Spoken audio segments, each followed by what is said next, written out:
12 tournament on the women's side going on today. We're talking SEC and Big 12 tournament on the men's side next week. The Big 12 tournament coming into town. It's going to be in the mid-70s Monday and Tuesday just to get you all warm and fuzzy and ready for some basketball, ready for March. You know, John Rothstein tweeted out about 7 days ago randomly. I think he said this is March. I'm not sure. I think he schedules that a year ahead of time. Pretty sure he schedules that. On March 2nd, he schedules it for March 1st, 2026 at midnight because it comes in at like 12:01. You better hope it's not a leap year because then to go out on February 29th. That would be crazy. I don't know if you schedule it for March 1st, I think I don't the know. phones I got two. Look, there are smartphones out there, and then there's my phone that whenever I text somebody, it will change the word that I'm actually wanting to text to something else. Like this morning, I said I was texting somebody that said looked like, and then it changed, and I looked. I know it said looked, and then it said loved like. It just changed it to loved, and now I write a lot of texts that have the word love. Isn't it amazing? When you can send text out of love. I didn't know you could do it too. And not hate. Look at that. That was my first time doing it. An A-. It's amazing. That was my first time ever even trying that. I just went for it. When you can send texts from love. I did line dancing last night, and so I just figured, you know what? Let's just get all the embarrassing things out right now. Let's just go do it. You go for it. You just got to go for it. Sterling, which typically what I would guess, say, what did Sterling do on a Thursday? Probably went line dancing. I don't know. What do you typically do on a Thursday? There's no college basketball locally to watch. All the three teams have played, and you know, let's see what happens. For Saturday. You know, maybe look ahead to what those matchups are, and certainly we will do that. And look ahead to tomorrow's matchups. All three teams with marquee opponents tomorrow. K-State playing a top 10 team in Iowa State. Kansas senior day against Arizona. And Mizzou senior day against the Kentucky Wildcats. That'll be an interesting one. That'll be a fun one. Hopefully it's a fun one. We'll find out. It'll be fun for somebody. There's one fan base it'll be fun for. The other one, maybe not so much. So we'll talk some college basketball today. An hour from now, Matt Derrick, Chiefs Digest, 41 is the Mike podcast. We'll talk with him, get his thoughts on the Joe Thuney trade, what is next, players that are out there, the seeking of trades by players, what the Cincinnati Bengals are going through right now, which is a cautionary tale, which we'll get into with Matt Derrick, a cautionary tale that happened with Russ and Seattle. Seattle probably got out a year ahead than a year too late with Russell Wilson, the way that he played in Denver. And then, you know, it's fine in Pittsburgh, but we'll see where he ends up next year. But we'll talk about that with Matt Derrick and other moves that he thinks they can make. If there are any players he would like the Chiefs to re-sign before Monday, who would he like to not see hit the open market before Monday and the legal tampering period? If there is somebody, maybe it's like, no, there's nobody there that I think they should re-sign before they test the market, because I'm not sure they should re-sign Justin Reed for testing the market. I don't think they're going to anyway. I don't think they should re-sign Nick Bolton before testing the market because, again, I think the market will come back to the Chiefs. It's a risk. Feels quiet, though, doesn't it? Doesn't it feel pretty quiet in regards to a lot of these players that the Chiefs have entering free agency? Normally there's some more rumblings, but it just feels like I don't know anybody that they're going to, want to spend that are actual free agents, not like they tendered Matt Araiza today. Yes. Not Dylan Raiola that I called him earlier this year. I think maybe in October or November. Yeah. I'm putting the bracket of sound together right now. Excuse me, the selection committee's putting the bracket of sound together. I don't do it. I just pay attention to what the selection committee's doing. I have no hand in it whatsoever. So anybody Somehow has it's complaints, still Joe Lenardi. So anybody that has complaints, do not complain to me. Complain to the selection committee.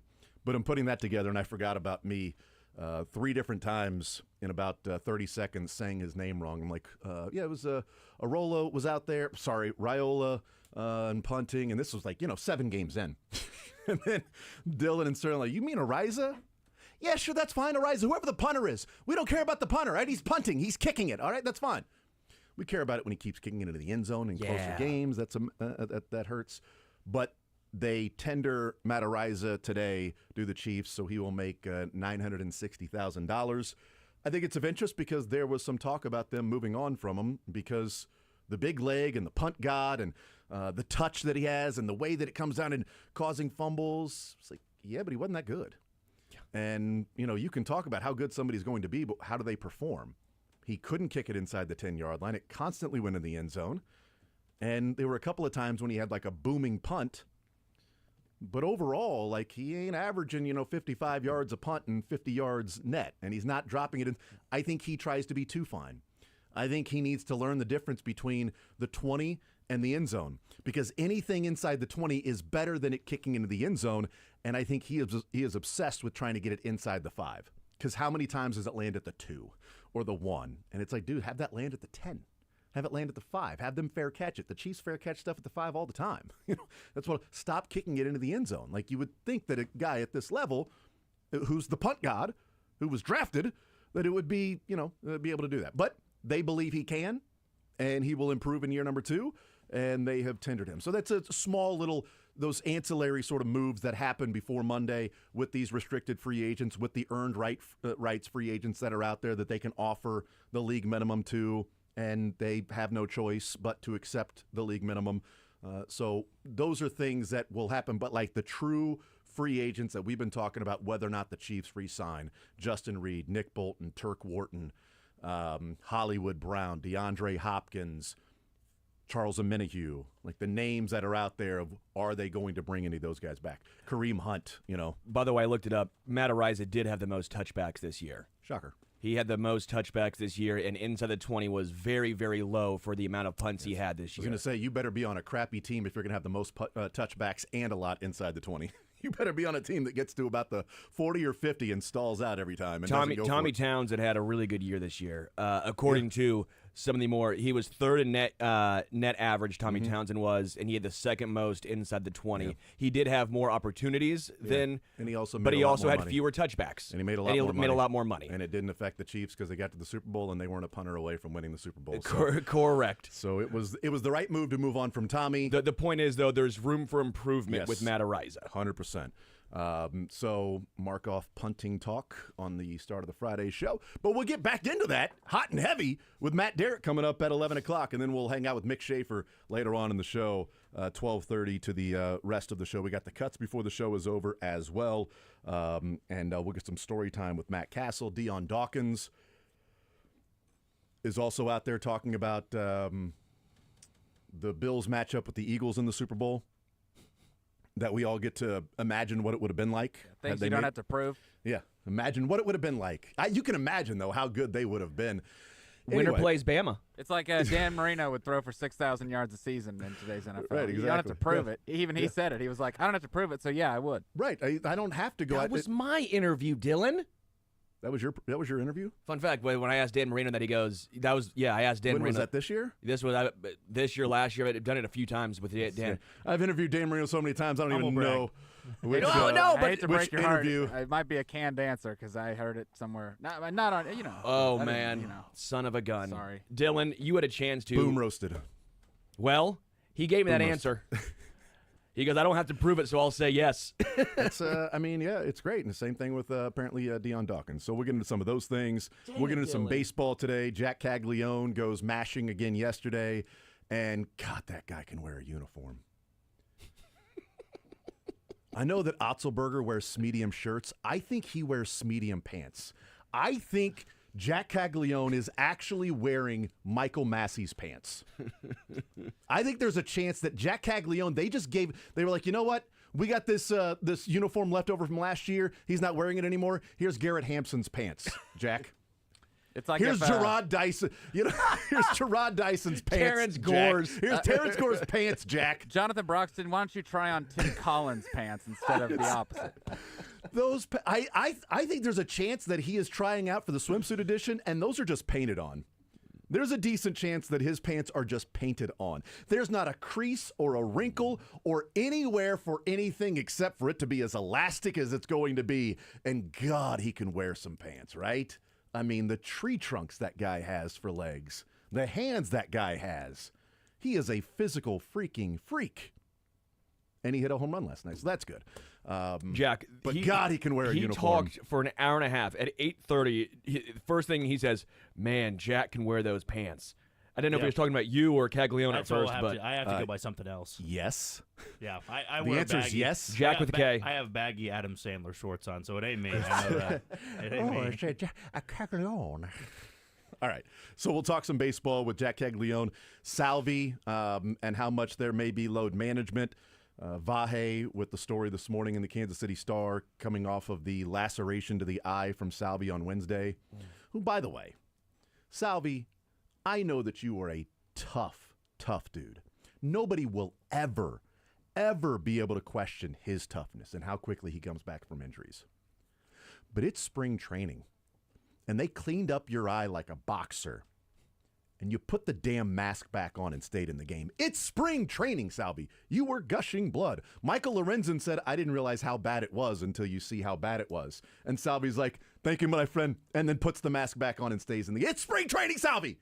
I love that. Nobody will ever I question. know, but like, how badass is it? He's the most badass Royal that I can ever remember, dude. Like, it's spring training, and he's like, cool, you got it cleaned up? Great, let's go.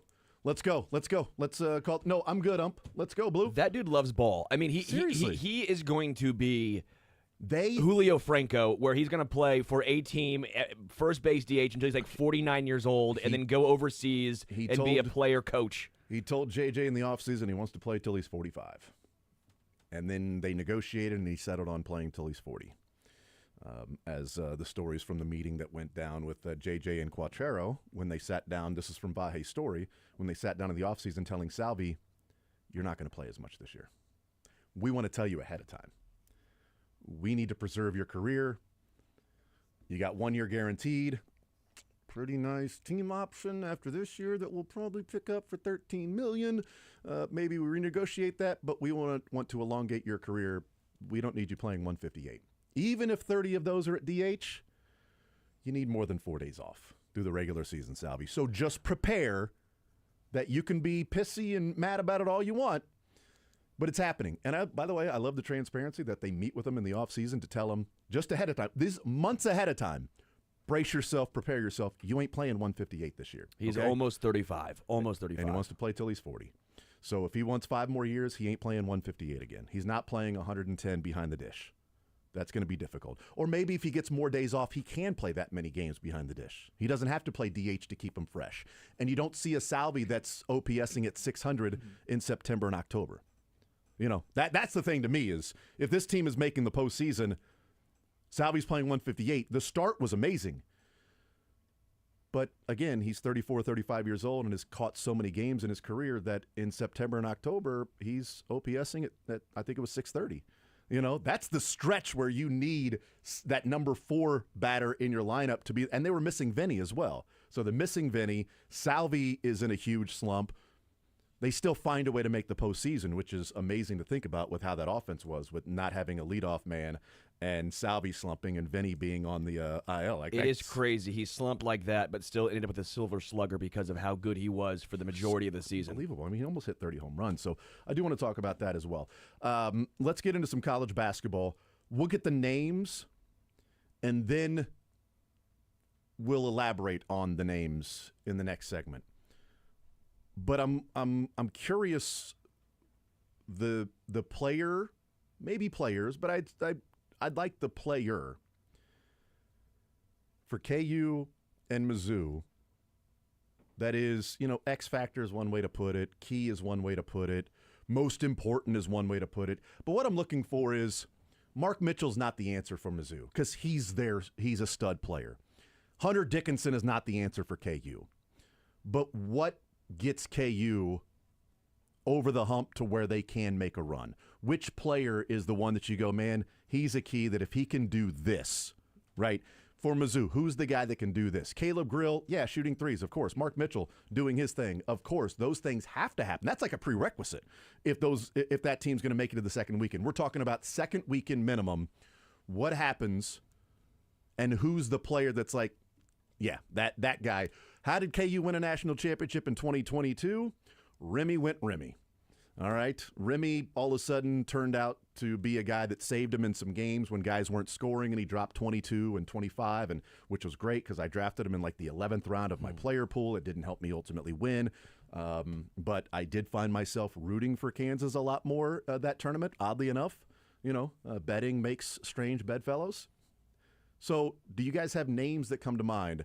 There are two names that come to mind for me, and I will say I have a little bit of an advantage because we did this on Sunday Sound Off. Sure. And I wanted to wait till we got to Friday to talk about it here when we had more games, when KU played on Monday, Mizzou on Wednesday. We could talk about K-State, but ultimately for them, it's about winning the Big 12 tournament. Like, It's everyone. it's the whole team, is going to have to do something there. But specifically for Mizzou and KU to get to the second weekend. Let's do KU first. KU first, Let's okay. do KU first. Mine is somebody that we've talked about before, and maybe this is the obvious one, and I'm not, thinking as outside the box as somebody else would be. Mine is Zeke Mayo. Yeah. Because they just need him to get out of his head. Myron Metcalf said something yesterday I thought was interesting, and he said Zeke Mayo looks like he's playing to continue to prove that he's deserving of the jersey. Like, it looks like he's trying to prove to people that his scholarship is worthy. Not just I'm trying to play ball to win, but I'm also trying to prove that I'm good enough to be out here and play. And especially a kid that grew up in Lawrence, that knows the history and knows what it's like to live in that, or at least knows from the outsider's perspective what it could be like to live in the fishbowl, where everybody around town, you are the pro team in town. If he can get out of his head, and to me, ultimately, it's about making the shots, but he can't be afraid to take the shots. And I saw that a couple times against Houston, where, Hunter Dickinson gets double teamed. He passes out of the double team. Zeke Mayo, the shot on that possession is you. That's the best shot you're going to get on that possession. You're open. That's what you're on the floor for. And he makes an extra pass to a guy that the defense is rotating, and now that guy's covered. And now Houston has rotated back because they're phenomenal defensively. And now there's 11 seconds on the shot clock, and they're completely back in their defensive set. The best shot you had on that possession was you taking the ball. So that, not trying to do too much, dribbling into traffic, turning it over, I just think he's in his own head right now. He can do so much for this team because Hunter's been Hunter, and if other teams want to say we're going to challenge that team to shoot a three, so we're going to double team Hunter like Houston did, then that's where Zeke has to step up and play well. And he gets to play in the Big 12 tournament for Kansas coming up next week. Zeke Mayo may be the obvious one, but that's the one that came to mind for me. Jack? Mine's pretty obvious, and there's no other player on the roster I feel this strongly about. It's Diggy Coit. If Diggy Coit is the one to turn it up to another level, which he has now in the last couple of games, he's been KU's best three-point shooter, you could argue, in Big 12 play, both looking at home and road splits. And against Houston, against damn good defense, guard play, guards that were bigger than him, he was their best player. He was by far and away their best player, and Bill Self left him out there on the floor for 30-plus games. I believe the only time he's done it this year. 30-plus minutes. 30-plus minutes, yeah, excuse me. So that, to me, shows that there is increasing trust in him. And if KU, right, we're not talking about beating the 10 seed or beating the 11 seed. We're talking about a legitimate run in the tournament. He is the best on the team at getting a shot off, despite him being 5'8". Zeke Mayo, Rylan Griffin, A.J. Storr, DeJuan Harris, all of those guys have set shots. They have to be open for them to get a good look, whereas Diggy Coit, he might come off of a screen and have somebody trailing him, and he's able to get it off quickly. And when he's shooting it at a high clip, that's going to be able to resonate with everybody else, where if you got him going, now Zeke Mayo might have the confidence. Now Rylan Griffin might. And when I look at somebody who can stay out there on the floor, it is Coit because of his ability to handle the ball. Defensively, he can be good enough. Where I look at Rylan Griffin, yeah, it would be easy to say he's the guy, but he has defensive lapses and doesn't rebound where Bill Self pulls him off the floor for 20 minutes. Where Diggy Coit, if he does get going, it's going to be hard to take him off the floor. And I'm going to be pretty shocked tomorrow. I mean, senior day is a little bit weird, but I'm going to be pretty shocked tomorrow if he doesn't play more than 25 minutes in that game, because I believe he's their hottest player, even though it was just one game coming off of Houston.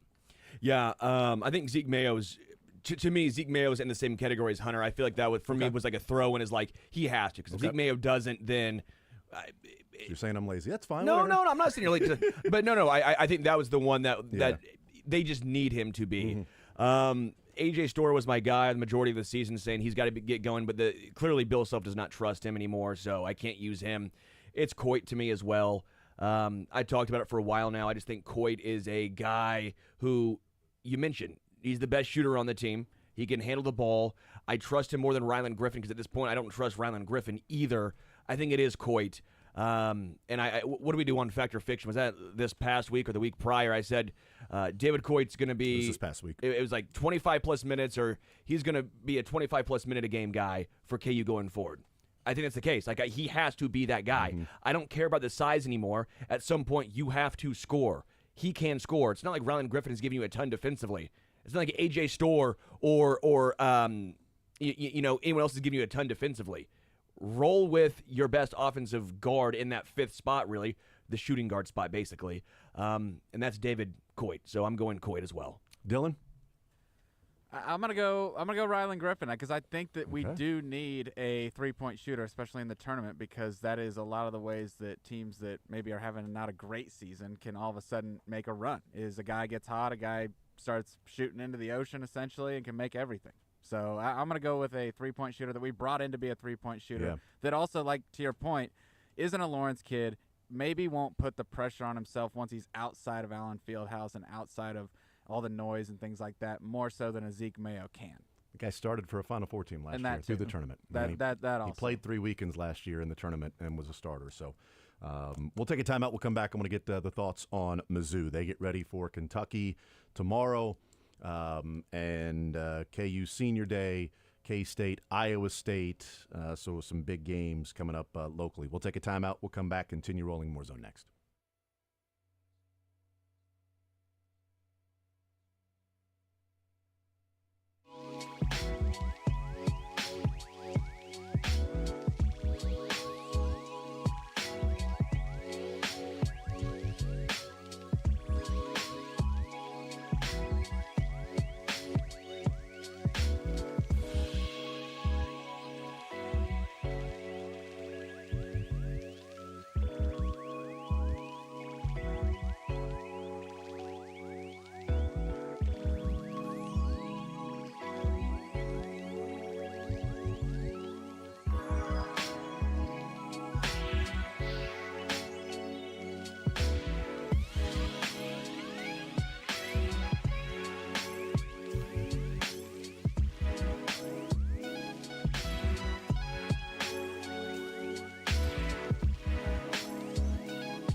All right, we continue right here on Sports Radio 810 WHB. Matt Derrick comes up at 11 o'clock. Chiefs Digest 41 is the Mike podcast.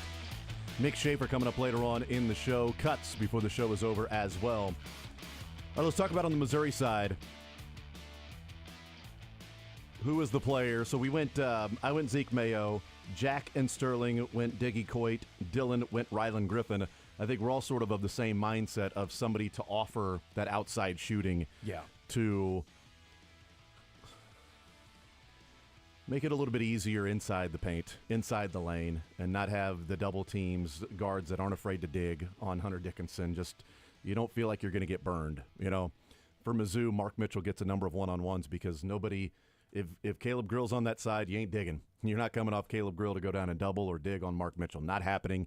You've got to stay with him and stay locked on him and eyes on him and probably face guard.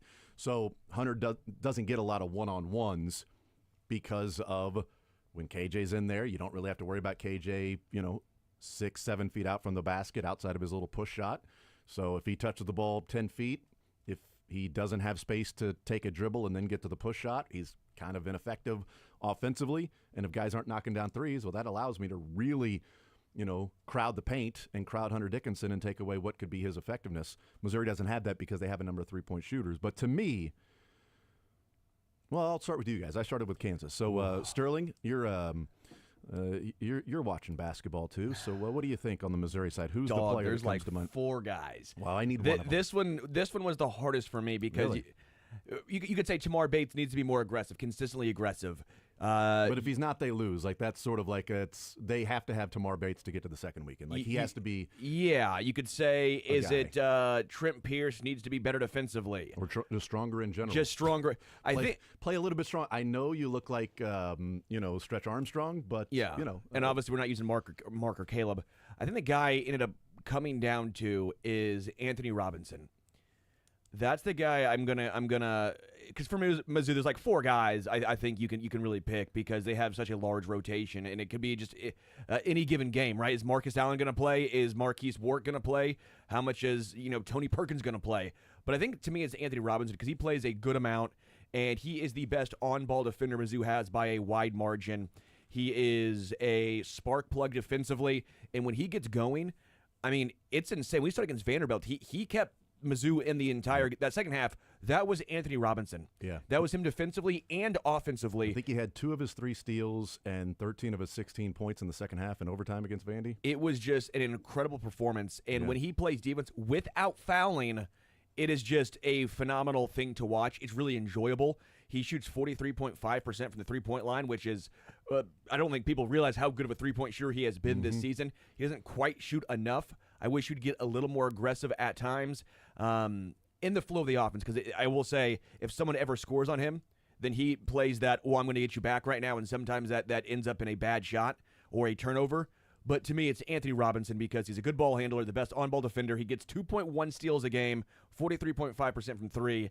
Just when he is on and he plays locked in, he makes this team just completely different. What are you going with, Jack? I would probably go with Trent Pierce here, mainly because in the tournament, teams are too well coached and players are too smart not to attack somebody that could be a weak link defensively. Yeah. If they find that weakness, they are going to go right at it over and over and over again. And the last thing you want to have to do is help that guy where then somebody like a Mark Mitchell or a Caleb Grill could get into foul trouble because they're having to help someone like a Trent Pierce. And we're all fully aware of the fact that in, 4 of the last 5 games, they've given up 90-plus points. It's clearly an issue. And going into Saturday, you face a Kentucky team that can score at a very high rate. And I would love to see somebody like Trent Pierce, who's got the length, who's got the size, not be the best defender on the floor, but you have to almost hide yourself defensively where you're not a liability. Because those tournament teams, they'll try to attack you at the goal. If you're not guarding them too far out, they're going to be able to shoot it over you. So to me, more so on the defensive side, as Sterling said, I'm going to go with Trent Pierce. Dylan, we'll go with you, brother. I'll go last. I'll just say that my player's already been named. But Dylan, what are you thinking? I think I'm going to agree with Jack there. Okay. So Yeah. Trent Pierce. Trent I mean, Pierce. look, he's starting. He starts every game, and then Yep. he I'm literally seems to- picking some because they're all playing well. Maybe not recently, but as of the entirety of the season, it's basically trying to find someone to pick. If he early on if he's engaged, because he's been one of the guys that he and Perkins are the two guys that I can see on the floor early on how it's going to be for Mizzou. That the common theme it's felt like is like I'm watching the first defensive possession and Trent Pierce is sort of just out there and Perkins is getting beat off the dribble. Like, all right, those guys have the highest or the widest range of how well they can play. And when they're locked in and playing hard and strong, Missouri's a different team. I didn't go with either of those. My pick, and from Sunday as well when it was on Sunday Sound Off, my pick was Anthony Robinson, just as Sterling said. And I went with Anthony Robinson because the issue on this team has been defense. Yeah. And he's one of their best defenders on the ball. But he can't foul. Yes. He makes dumb decisions on defense, and he's so good that he doesn't have to do make those dumb decisions. He doesn't have to put himself in that position. And it seems like he picks up a foul early, he'll pick up a second. Yes. It's almost like I'm frustrated because I picked up that foul. Here comes another one. And if we go and look through his games, Tennessee, he was in foul trouble quickly, picked up 2 fouls. Put him back in, picked up his 3rd. Put him back in, picked up his 4th. He played 6 minutes against Tennessee and had 4 fouls in that game in which they lost by 4 points. Anthony Robinson played 6 minutes in that game, and they lost by 4 points. He's had a game where Georgia, he fouled out in 26 minutes. He had 13 minutes against Oklahoma with 4 fouls. He fouled out against Ole Miss. Yeah. Fouled out against Ole Miss in 25 minutes. 27 minutes he was in foul trouble against Texas with his 4 fouls, and those are games that they have struggled in. Illinois, he played only 15 minutes and had 4 fouls in that game, and Caleb Grill didn't play. So a good portion of that game, you had no Caleb Grill, and you had Anthony Robinson missing in a game in which, they lost by 3 points. So, you had Trent Pierce played 19 minutes. Cruz played 16. Allen played 11. Aiden Shaw played 10. Warwick played 8. Peyton Marshall played 6 in that game against Illinois. Caleb Grill didn't play, and Anthony Robinson was in foul trouble early on and throughout that game. He feels like defensively he's the head of the snake. That on ball, like you talked about Vanderbilt, like his ability to slide with the ball handler, stay in front of him, and he's such a strong player. And the fact that he's, 6'3", 6'4". I mean, he's listed at 6'3", which is odd because that sort of makes him 6'1" or 6'2", but he doesn't look like he's 6'2" or 6'. He kind of has the DeJuan Harris, where he looks the taller longer, than me. Yeah, he looks taller he's than lanky. me. He's pretty lanky, but he's strong for because being he takes advantage. lanky. Like it's last year they listed him at 6'2". This year they listed him at 6'3". So obviously his junior year he'll be 6'4". And by the time he graduates after his 5th year, this guy's 6'7", 220. That's an NBA as a player, point guard. baby. It's crazy how good Anthony Robinson is. But to me, it comes down to him because foul trouble can be an issue. Do they let him play in the NCAA tournament, which we talked about? Typically, they not let him, Anthony. Yeah. But I mean, the officials. I hate that with college basketball, it's always part of the discussion of, well, it depends on how the game is officiated.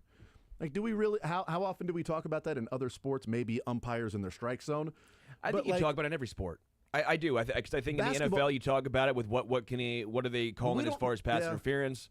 I think every sport has that. But in college basketball, it just seems so much about these matchups. Like, this is a more physical team. If they let them play, then this physical team's going to win.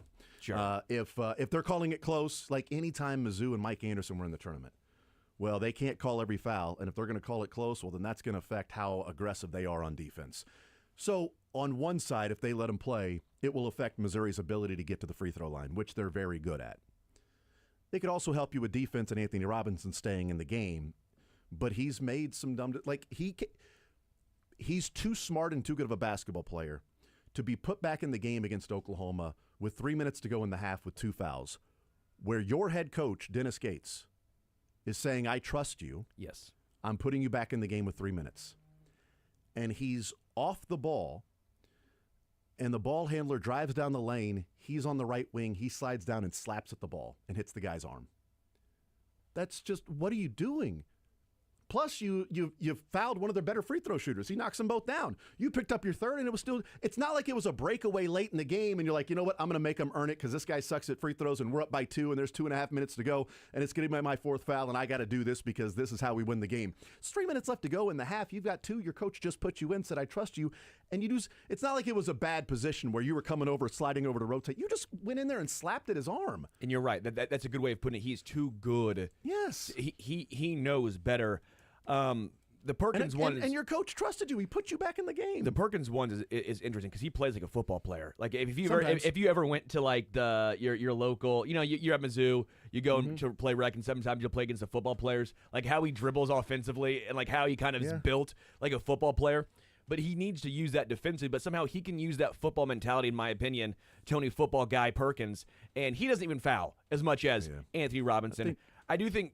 Yeah, to me, Tamar Bates, though, needs to be more aggressive consistently because there's too many times in a game where he gets washed out, and you are shooting 51% from the field goals, 93.7% from the free throw line, 40.7% from the three-point line, and you're averaging 13 points a game. You are too good offensively. You can get your shot. Against Kansas, I know KU fans saw that firsthand, and he does it a lot of times in big games. He steps up, but he gets washed out too easily, and that's some of my frustration is you are too good to let that happen. Well, he had that shot against Vanderbilt when they were down 12, and he came off the screen at the top of the key in rhythm, got his feet set, couple dribbles, timed it up, got the rhythm, feet set, turned around, shot the 3, and just splash. And as soon as he took it, I'm like, well, that's good. Yes. Because that's a shot he's taken in practice 100 times a day probably, and that was in rhythm, and it looked smooth, and it looked relaxed. It wasn't forced and pump faking, and am I going to jab step, but now I'm going to pull it up and shoot, and I'm not really in rhythm. That was just, I'm coming off a screen, one quick dribble, right foot, left foot, rise up and shoot. I'm like, that was good. That has to happen. Like, he needs to be aggressive. Mark Mitchell needs to be aggressive and insert himself because, look, this guy was, non-conference was shooting like 62% from the free throw line, and he gets to the free throw line as often as anybody. He's number 2 in the SEC in free throw rate. But he's also now shooting 73% from the free throw line in conference play. Mark Mitchell has, and that's something. 4 of 5 against really improved. Yeah, 4 of 5 against Oklahoma, 12 of 15 against Vandy, 3 of 3 against South Carolina. Arkansas went 7 of 9.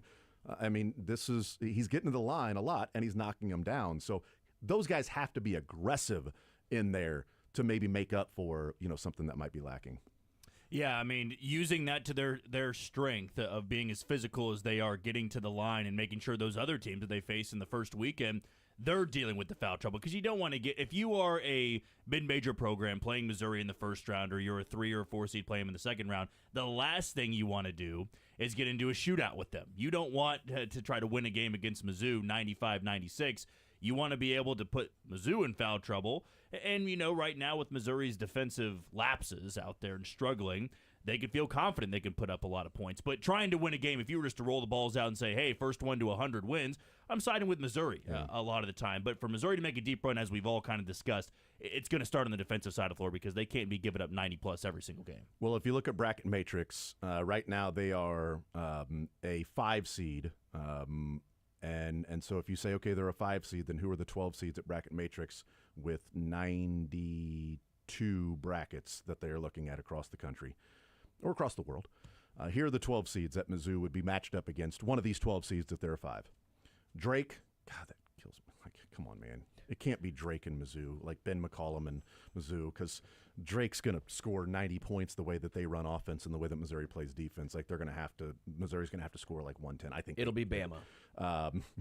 Drake, UC San Diego from the Big West, McNeese State out of the Southland, and Yale out of the other. So we're talking about, there's not some, Oklahoma snuck. Well, they wouldn't play them anyway because that's the first round. But Ohio State out of the Big Ten snuck in, and it's a play-in game, and they're the 12-5, and they're going to play against Mizzou as Ohio State, a Big Ten team. And you're going to see Ohio State. You're going to see this major conference team.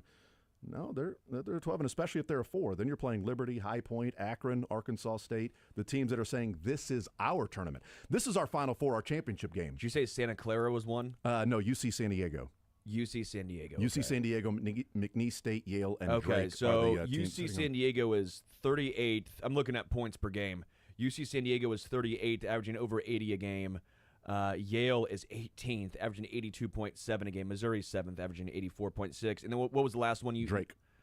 Drake. And Drake, Yale, UC San Diego, and McNeese State. Drake's at. I don't know where, unless I missed him already. McNeese is 87th. They average 77.5. Yeah. So you're looking at some pretty decent offenses. Yeah. That. And if we're looking at Yale's number 55 in Ken Palm offensively, this year, and I can go and look through some of the other ones that are there, but, some of these mid-majors that play really, really good offensive basketball.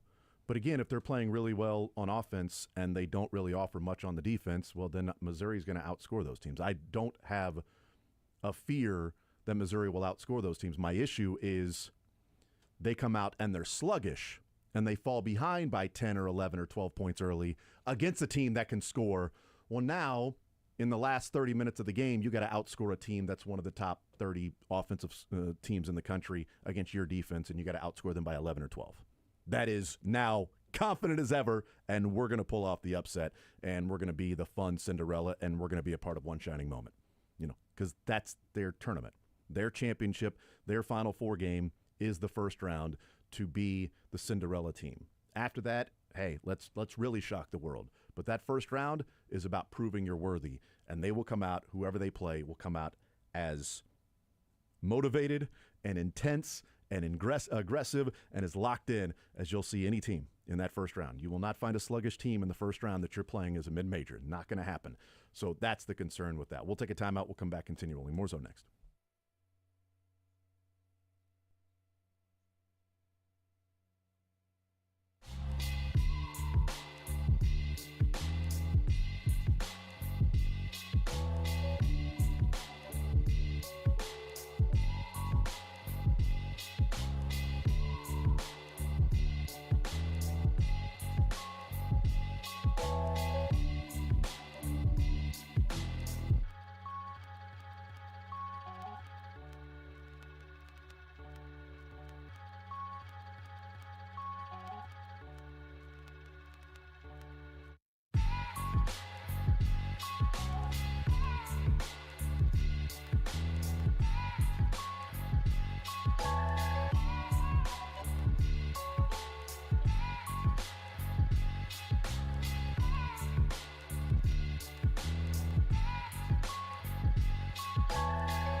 Went and looked up those 4 teams that are listed as 12 seeds and what they are at the at KenPom.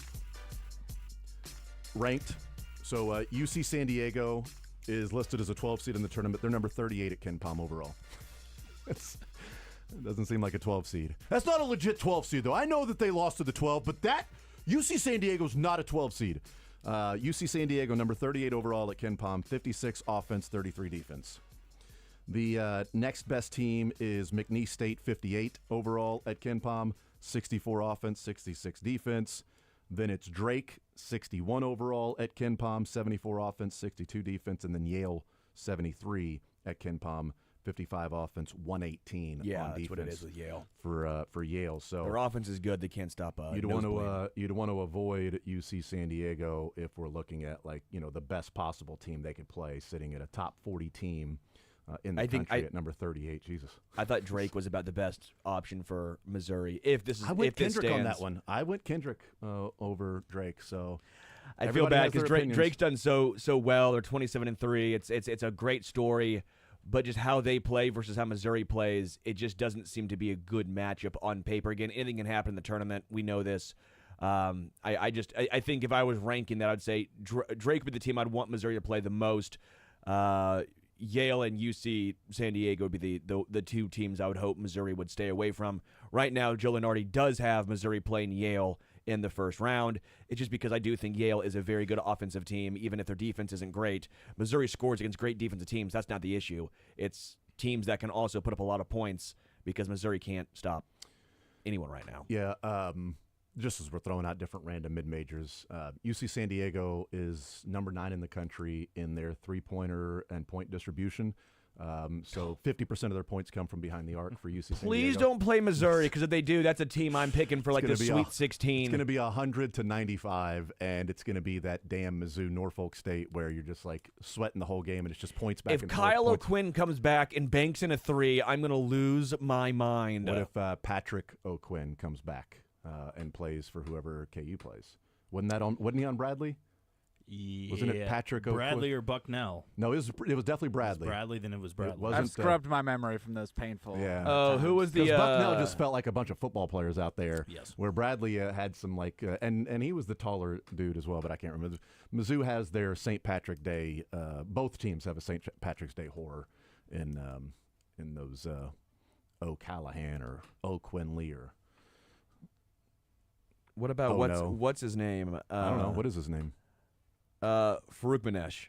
Ali. What about it? Yeah, I forgot. That's what I was thinking. I was like, hey, this segment's about Mizzou. I mean, is that what you're going with, dude? I know. That's what you're going to go with? There? Sorry, I wasn't trying to. I wasn't I think trying you to. were, actually. I wasn't trying to. Come on. I think you were. You had to bring up that name. So I don't hate it. Patrick O'Brien. That year. So it shot 60% from the floor that year and took 0 threes. He's 7 foot 270. And was pretty good in that game. And then they went and beat Pittsburgh.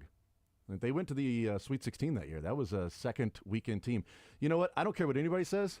They were not what seed were they? I don't remember what seed that was that year. With was that like a 4-13 or something? It was 13 or 14. Yeah. They were not a real legit 13. They were like an 11. They got screwed. KU got screwed in that one. And I've always said Norfolk was not a 15. Norfolk State was like a 14 seed. At least a 14. Maybe even a 13. Some might have said a 12. But Missouri got freaking screwed by them being a 15 seed. And the worst of all was Virginia. UMBC was not a 16. UMBC was like a 14 or a 15. And they put them on the 16 line. Not fair to Virginia. All I know is, as a Mizzou alum, this is such a fun feeling that I actually care about seeding. I actually care about watching Missouri play basketball once every 10 years, man. Hey, I'm coming back there this break. Dylan? Well done.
Thompson hanging out with us. Matt Derrick here for the 11 o'clock hour.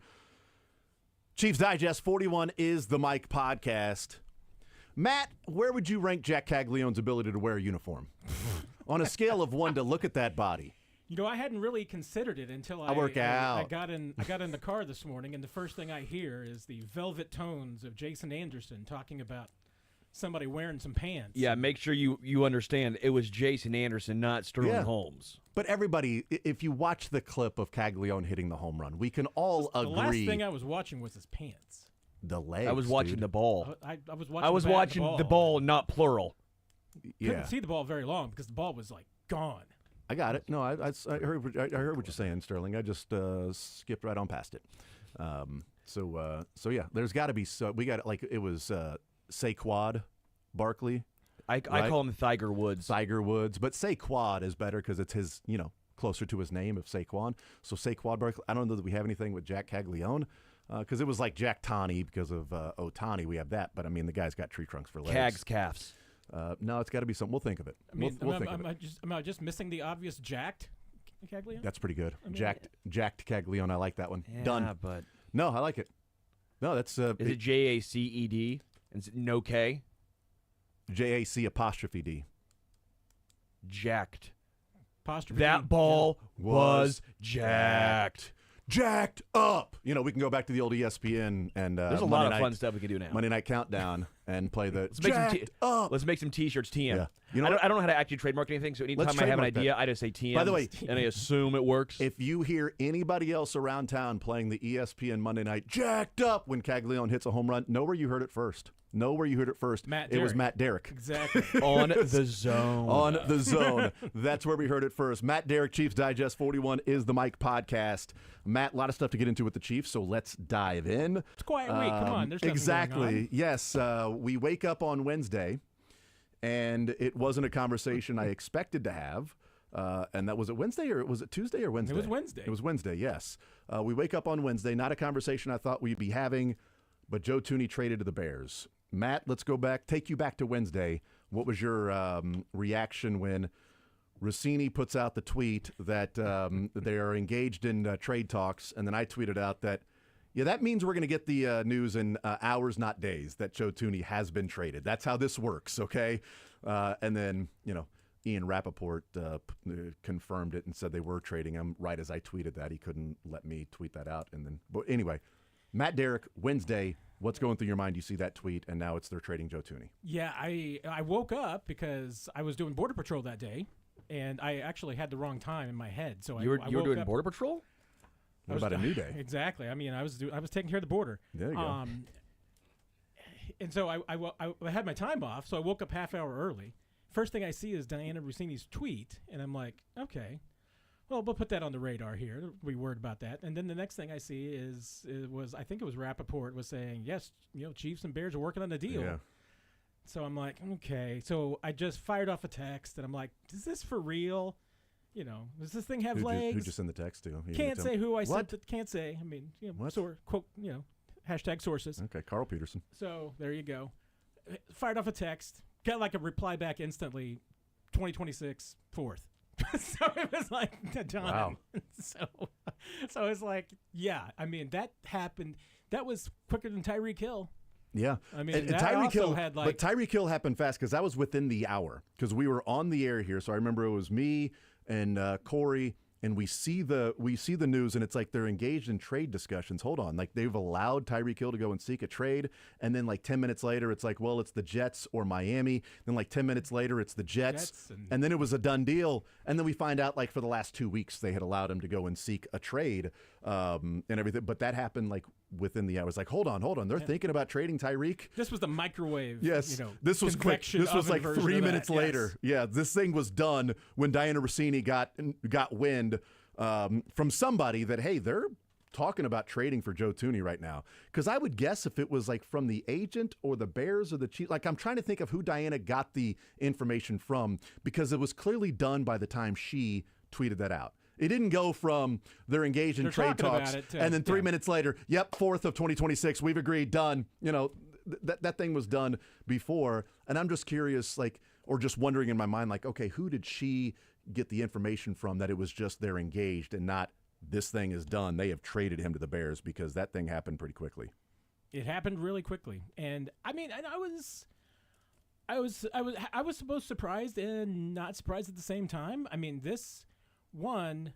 let's just look at the big picture. The big picture was that always this was a walk year on Joe Thuney. I mean, this was never intended to necessarily be This the final as in year, 2024 or as going in into 2020? 2025. Okay, this so was always this intended upcoming to be, season. This was always intended to be Originally, a walk year. but I don't know about after what he did last year. Right. I mean, that what happened last year, brought it into the, a question at least was like, okay, is Joe Thuney just still valuable enough to you that you're going to go ahead and bite the $27 million cap hit and just take it? And then the way that Andy Reid talked at the Combine last week, I mean, he seemed to be talking about Joe Thuney and the Joe Thuney sticking around since. Yeah. And it only kind of tilted me a little bit because, and I may have mentioned this to you guys before, I mean, when I was at the Super Bowl after the game, when Andy Reid came back from his podium visit and was coming back into the locker room, he came back in the locker room, went over to Joe Thuney, and those two had a little, conversation, hug, handshake, and everything. And that was the only player that I love you, Joe. We're going to trade you. but- I remember you saying that. that was yeah. the only player that Andy Reid did that Yeah, to. it's And at the interesting. time, I did not know if it was, hey, Andy knew this is the end of the rodeo, and he was just going over there to say, hey, give us love and everything, or if it was just an acknowledgement for what he did for the team at the end of the season, because that was a load to take on, and what he did and how he did it. So I didn't know what to make of it, and now I'm even more convinced. Yeah. It was like, okay, the Chiefs knew what they had to do. So they and when we talked about it last week, as far as the money that they have tied up in the offensive line, you can't have everything. Well, And if you're going to address left tackle, you can't do it with Yeah. Joe Thuney on this team. So I find it interesting in how quickly sort of the conversation and the opinions can change, because we've talked about throughout the playoffs and peeking ahead to what next year would be, and it seemed to be a common consensus. I don't know that everybody said that this was going to be the case, but it seemed to be a common consensus. The majority was it's either Thuney or Smith. If you keep Smith, you probably got to cut Thuney.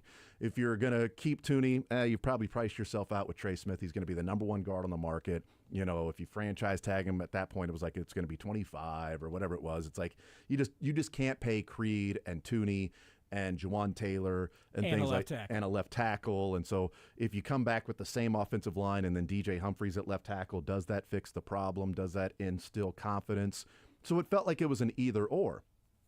And then and part of that either or was almost a conversation of, well, yeah, I mean, Trey Smith, like he's had his troubles, pass blocking and things like that. Hit your tongue. Yeah, but I get that he's too expensive, and you can't invest all that in the guard. And Kingsley can play right guard, and you got to find a tackle. And then they franchised Trey Smith, and let's see, that was Friday. So Friday to Saturday, Saturday to Sunday, Sunday to Monday, Monday to Tuesday, Tuesday to Wednesday. And for 5 days, people talked about, okay, wow, how do you fix left tackle? But they're going to go with Thuney and Trey Smith and Creed. And then the trade comes down, and I thought it was interesting how quickly it was, how can you replace Joe Thuney? Like, you're trading Joe Thuney? Like, well, didn't we just spend this time talking about you can replace a guard and you can't have center guard making all this money when we just assumed Trey Smith was going to walk?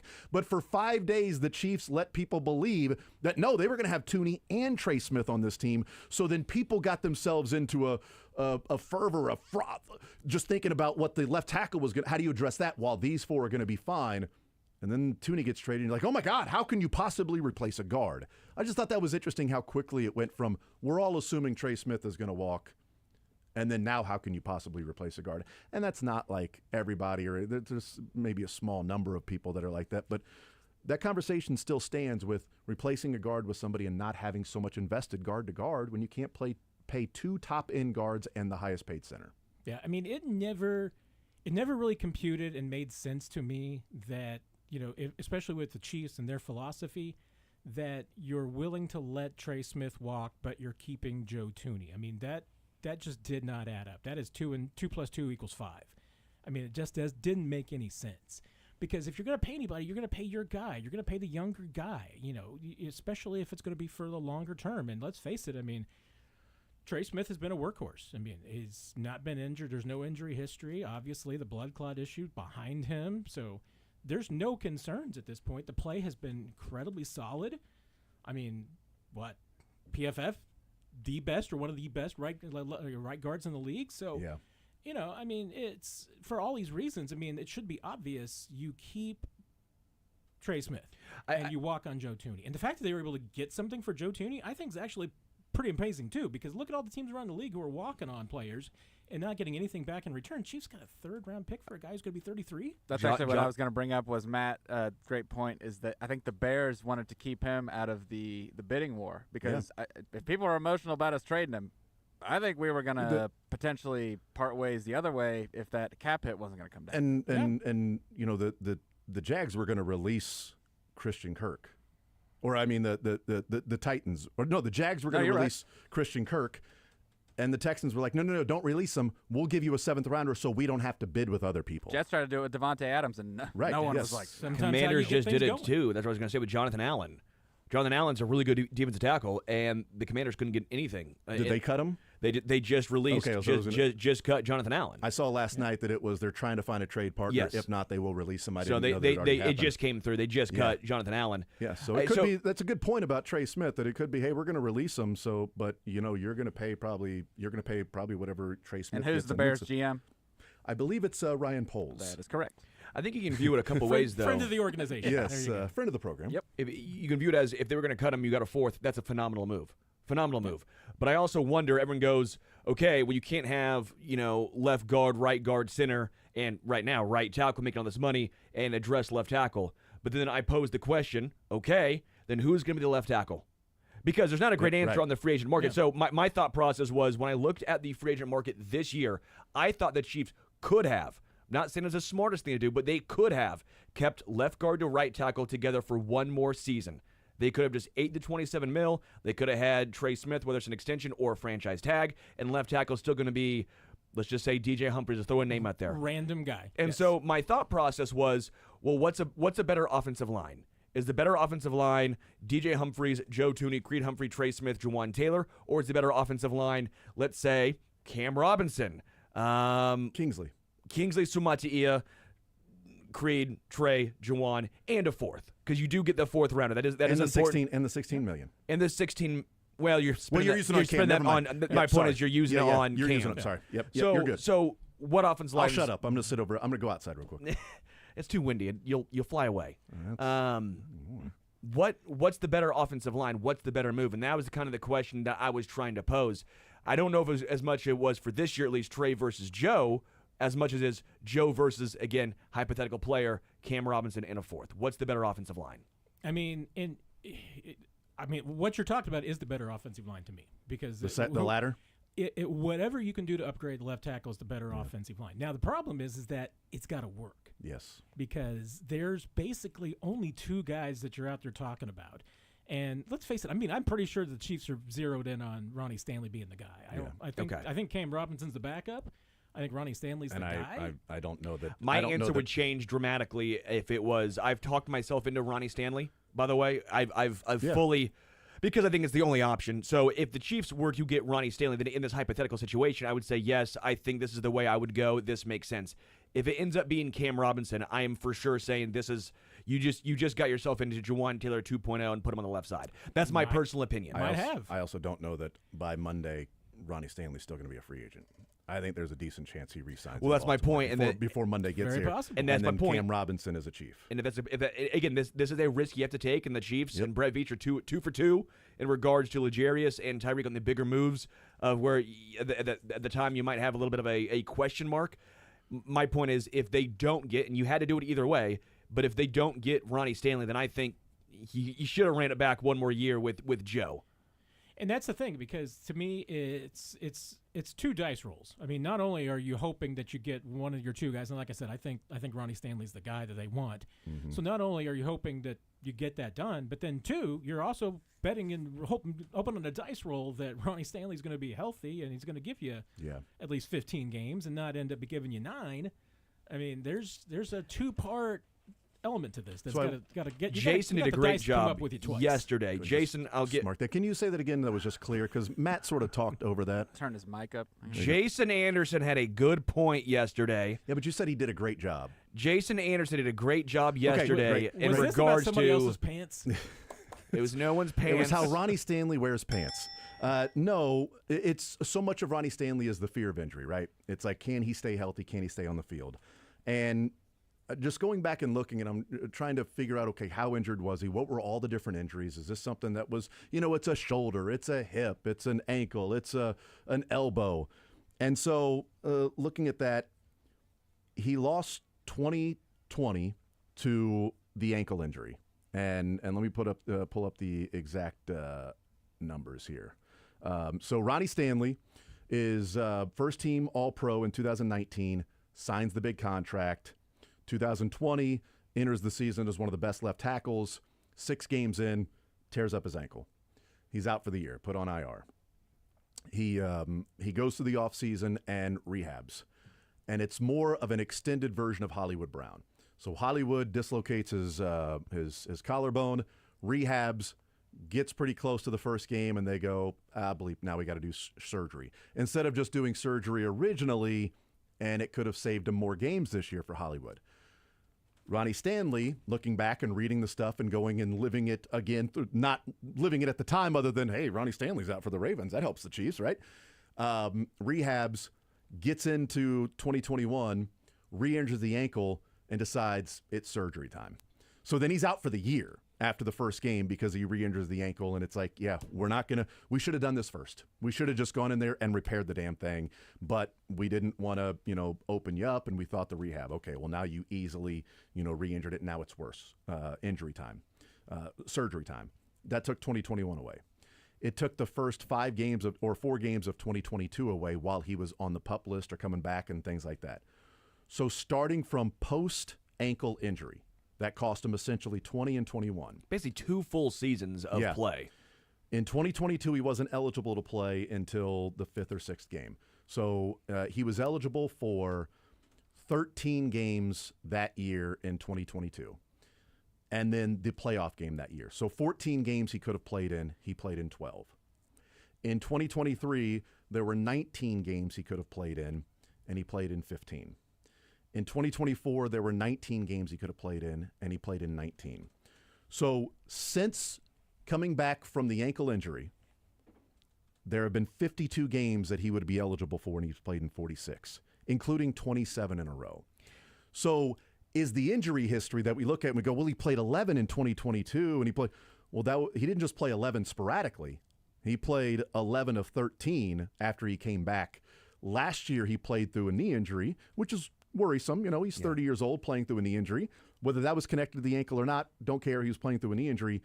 And he came into this year in training camp and said, and reading some of the stuff and said, I finally feel like myself again. Like I feel like before the ankle, everything feels good. I don't have lingering effects. Off season, no knee, everything's good to go. And I want to prove that I'm the guy that I was before the ankle injury.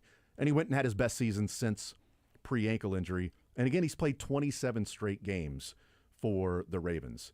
Does that change when you put it into that context of the quote-unquote injury worry for Ronnie Stanley? Does that change at all or make it more likely or more of a positive deal that or more confidence that you will get a guy that's not just injury and hope you get him out there for 10 games? I mean, it gives you more confidence, and now that may change even more. I mean, once the Chiefs get a hold of him, I mean, they can look at the big picture. Yeah. They don't have the medicals right now and everything, so they don't know the specifics, but they can at least look at that and say, oh, wait a minute, we're not talking about a back, we're not talking about a knee.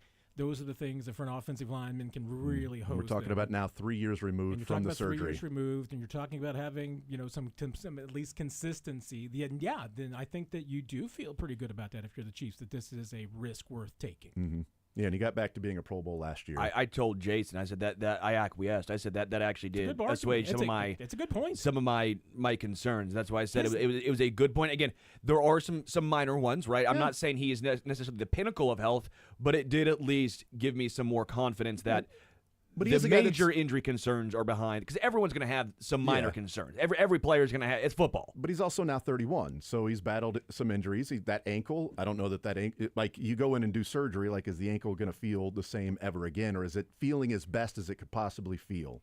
And as you get older, there's going to be a little more difficult to come back from some of those injuries. So he is 31, so it's not like you're getting, a Alaric Jackson at 26 years old or something like that. So there's always going to be a risk when you're going to sign a guy to a 3 or 4 year deal that has a 3 in front of his name and plays offensive line. That's the thing. I mean, and the deal's going to have to be a part of that too. I mean, this makes sense if it's a 3-year deal. I mean, but if you're talking about 4 and 5 years, and now you're talking about buying 34 and 35 seasons, that would give you a little heartburn. Does it give you does it give you any cause for concern or pause if the Ravens don't re-sign him? If the Ravens are like, yeah, we know all this information with Ronnie Stanley. We've been close to him. We know everything intimately with him. He played all year. We know what he is as a left tackle, and we're not going to pay that money. I said, is it a Snead situation?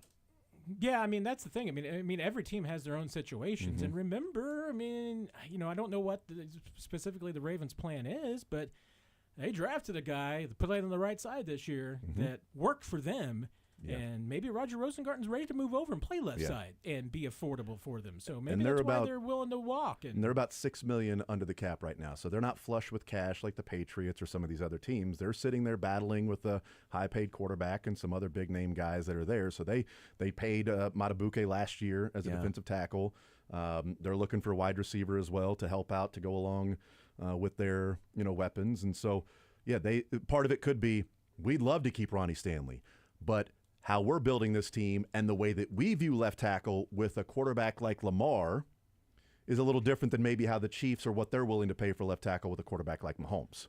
And, I mean, and obviously it just comes back even to just once again, I mean, you're willing to let a guy that's your guy's good player in their 30s walk because you want to get younger. I mean, I think it's less of a Snead situation than it's a Tooney situation for the Ravens. I mean, they're like, hey, yes, Ronnie Stanley's been great for us, but we need to get younger. We need to get cheaper at that position.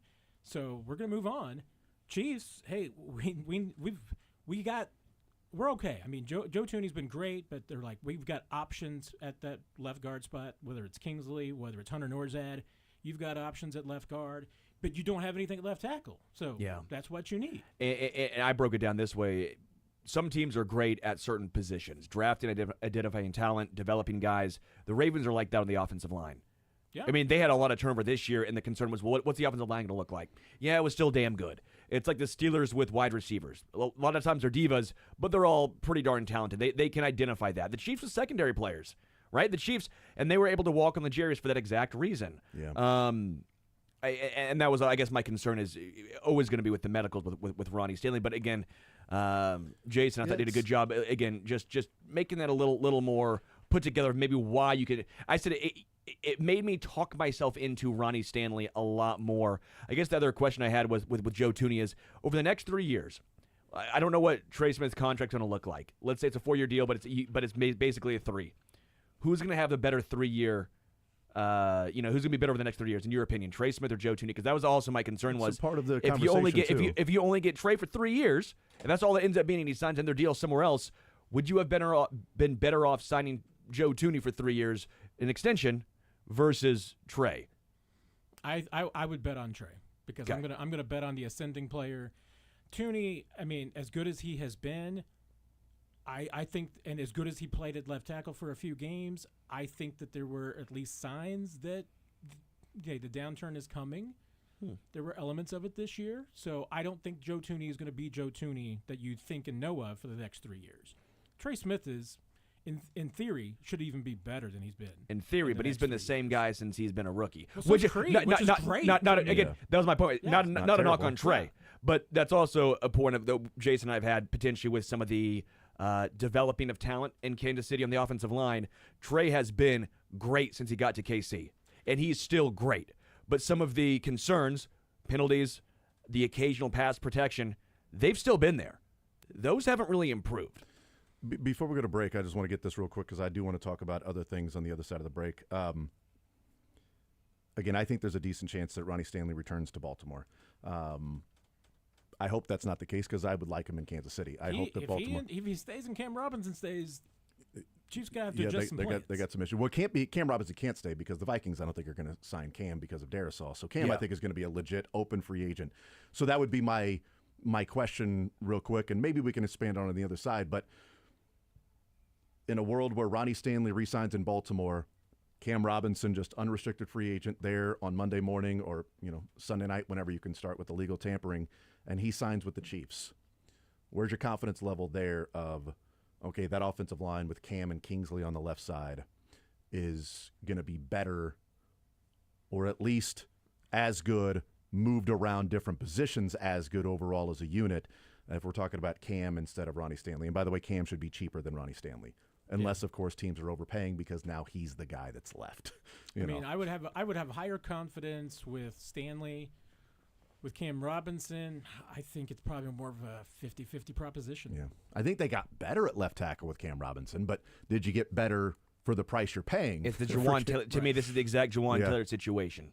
Yeah, are you better with Cam Robinson at left tackle and $18 million per year, or DJ Humphries at left tackle and taking the $16 you probably save instead of paying that to left tackle and using it elsewhere? Have you become a better team overall?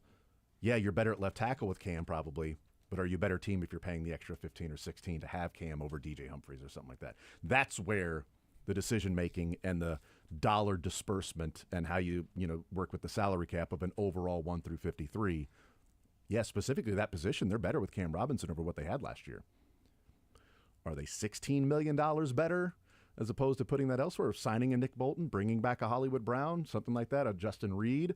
Are you better at that spot? But if you balance it out, and versus the cost, because, let's face it, if you stay with Joe Tooney, it's going to be $27 million this year against the cap. Yep. So now, but you only save 16 $10 now. million of that is sunk. So you got to say 16 in my opinion because it's a sunk cost at this point. Yeah. We'll take a timeout. We'll come back. We'll continue rolling. We'll see if Matt Derrick has anybody that he would like to see the Chiefs sign before Monday. So re-signing, obviously you can't go out and sign a free agent, but anybody he'd like to see the Chiefs retain before they hit the open market. Matt Araiza, they have tendered him. Hopefully that he can tenderly lay the football inside the 10-yard line more often than he did last year. And then story time with Matt Castle. There was a fun story that he told on a podcast. He had told the story a number of years ago, but retold it yesterday. We can get into that as well. We'll take a timeout. We'll come back. More Zone next.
Oh, mic's on. Sorry. We're just jamming out of here, man. That was great. Matt Derrick's hanging out with us, which means we get power ballads. That's right. You fan of this one, Matt? Oh, this is Who is it? Who isn't?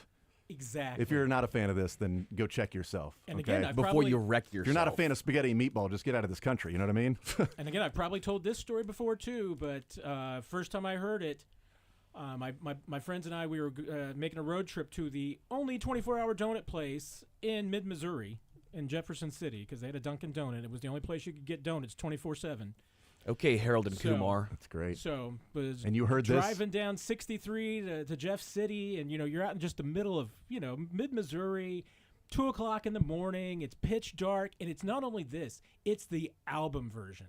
So it's like the 10-minute. I was going to say, like, it got you halfway there. That just was like mind blown. That's awesome, man. That is great. Matt Derrick is hanging out with us. He went to Dunkin' Donuts that night. Did you see Ian Rappaport there? He's now a Dunkin' man. No more Starbucks for Ian. So Probably a good choice. I He's mean, you changed some things around. Yeah, gotta be. It's so good. Matt Derrick, who's the last media member you tried to fight? The last one, not all of them. That's He's I was looking gonna at say, It's too long a list. All of them. I mean, I mean, if you're not fighting with Herbie Teope on a fairly Right? regular basis, you're doing it wrong. So, Come on, man. Yeah. Matt Derrick is our guest. Who Herbie now back with KCSN. He was at the combine. Yeah. And by Coming the way, back from like his third retirement. yeah, and also if I'm choosing somebody in the media to fight, probably not choosing Herbie. Probably not choosing a vet. Yeah, probably the last Probably guy. not choosing somebody who's served. Here's what you need to know, though. He Bad doesn't need a ankle, weapon. Okay, well, Bad that's, ankle. So if you take the ankle out first, So is he Ronnie Stanley? Is he the Ronnie Stanley of media members? I think he's got a worse ankle than Ronnie Stanley, and he's he's got a few years on Ronnie Stanley too. Here's so, what I'm going to guess. Here's what I'm gonna, with my extensive fighting experience, which is minimal, and his extensive fighting experience, which is being a veteran. If he had one ankle, I think it would probably take a couple of moves, and then I'm on the ground and trying to tap out. Which I you don't buy think yourself at least 5 seconds, though. maybe, but like, do they allow you to tap out in war?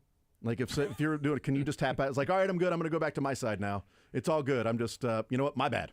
I know I tried to kill you right there, but my bad. You That's, got me. I'm not going to do it again. I promise you. Pinky promise. Just let me go back. It's all good.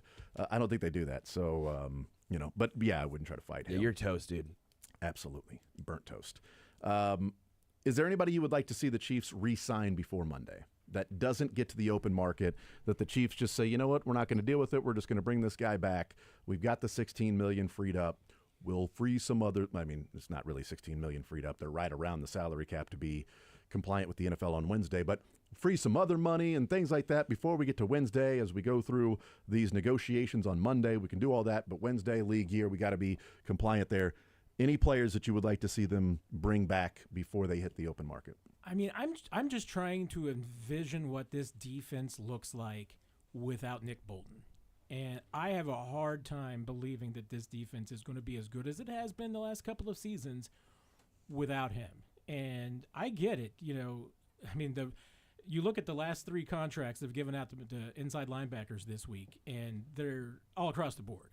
I mean, you would look at 2 of them that I think you would say, okay, hey, if Bolton took that contract, you'd be okay with it. It was the Zach Bond contract. You're going to say, yeah, that's maybe pass. But also, like, he didn't have Zach Bond season. So, I mean, like, but Zach Bond's only had one of them. I know, right? That's why I'm Yeah. just so baffled about it. But then again, I mean, once again, like I said the other day on when the Zach Bond deal got done, I mean, I'm assuming that once we see the numbers, there's going to be like a 10-year contract, and they've got some sort of dead money in year 6 that's going to spread that thing out forever. Derek Barnes, 3-year, $25.5 Eagles. million.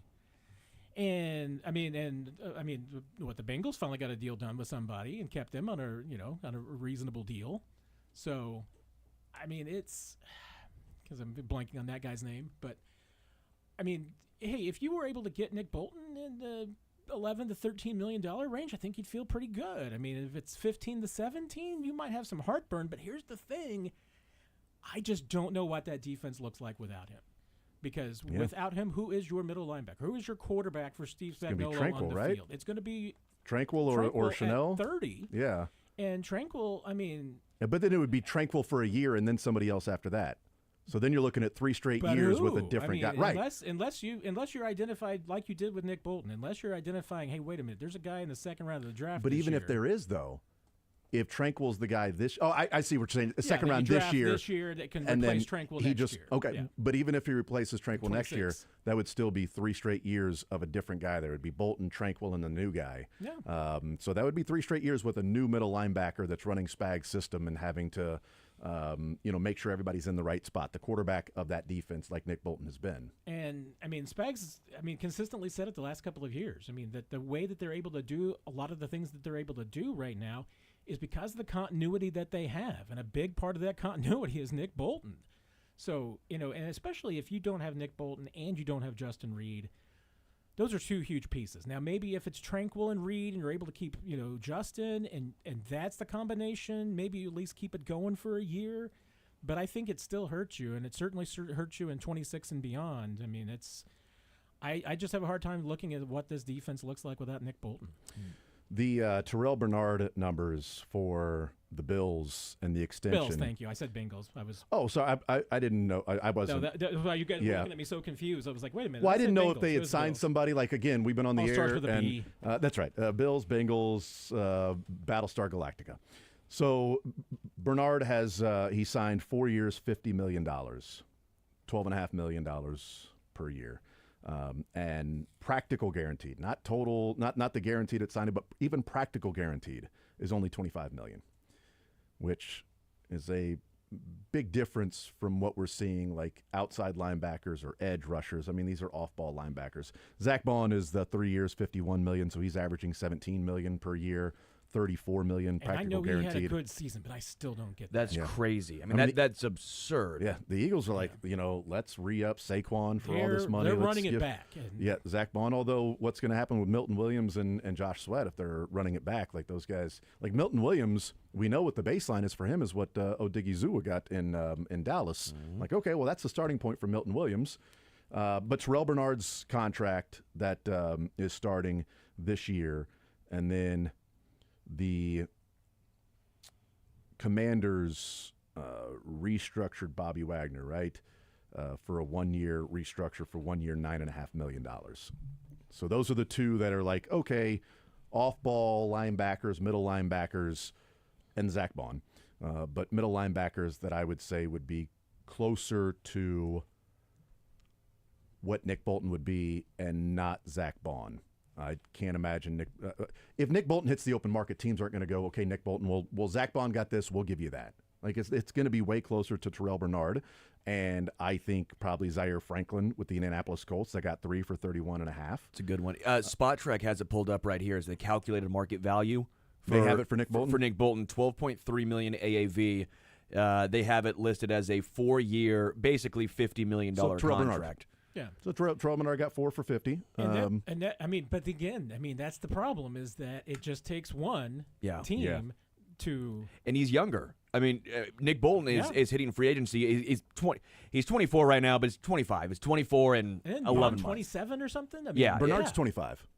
Yeah, but Nick Bolton. My point is Nick Bolton is pretty young for hitting saying free agency in comparing- general. So you're comparing it to Bond, I thought we were talking. Comparing to Bond and a lot of other guys. Yeah, Terrell Bernard's 25. Aziz Al-Shahir was I believe. 26 when he hit. Zaire Franklin was Bond's already 28, so Yeah, he's going to be yeah. 29. this Zaire season. Franklin was 27 when he signed. Bobby Okereke was 26 when he signed.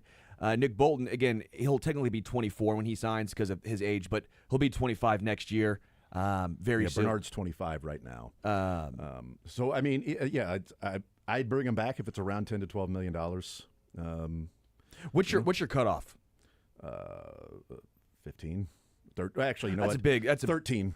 13 is probably like I don't want to pay him more than what Terrell Bernard's getting. I'm not paying him what Zach Bond's getting because again, he's a guy that while I like what he does for the defense, he's also not a guy while off-ball linebacker that isn't going out and causing many turnovers.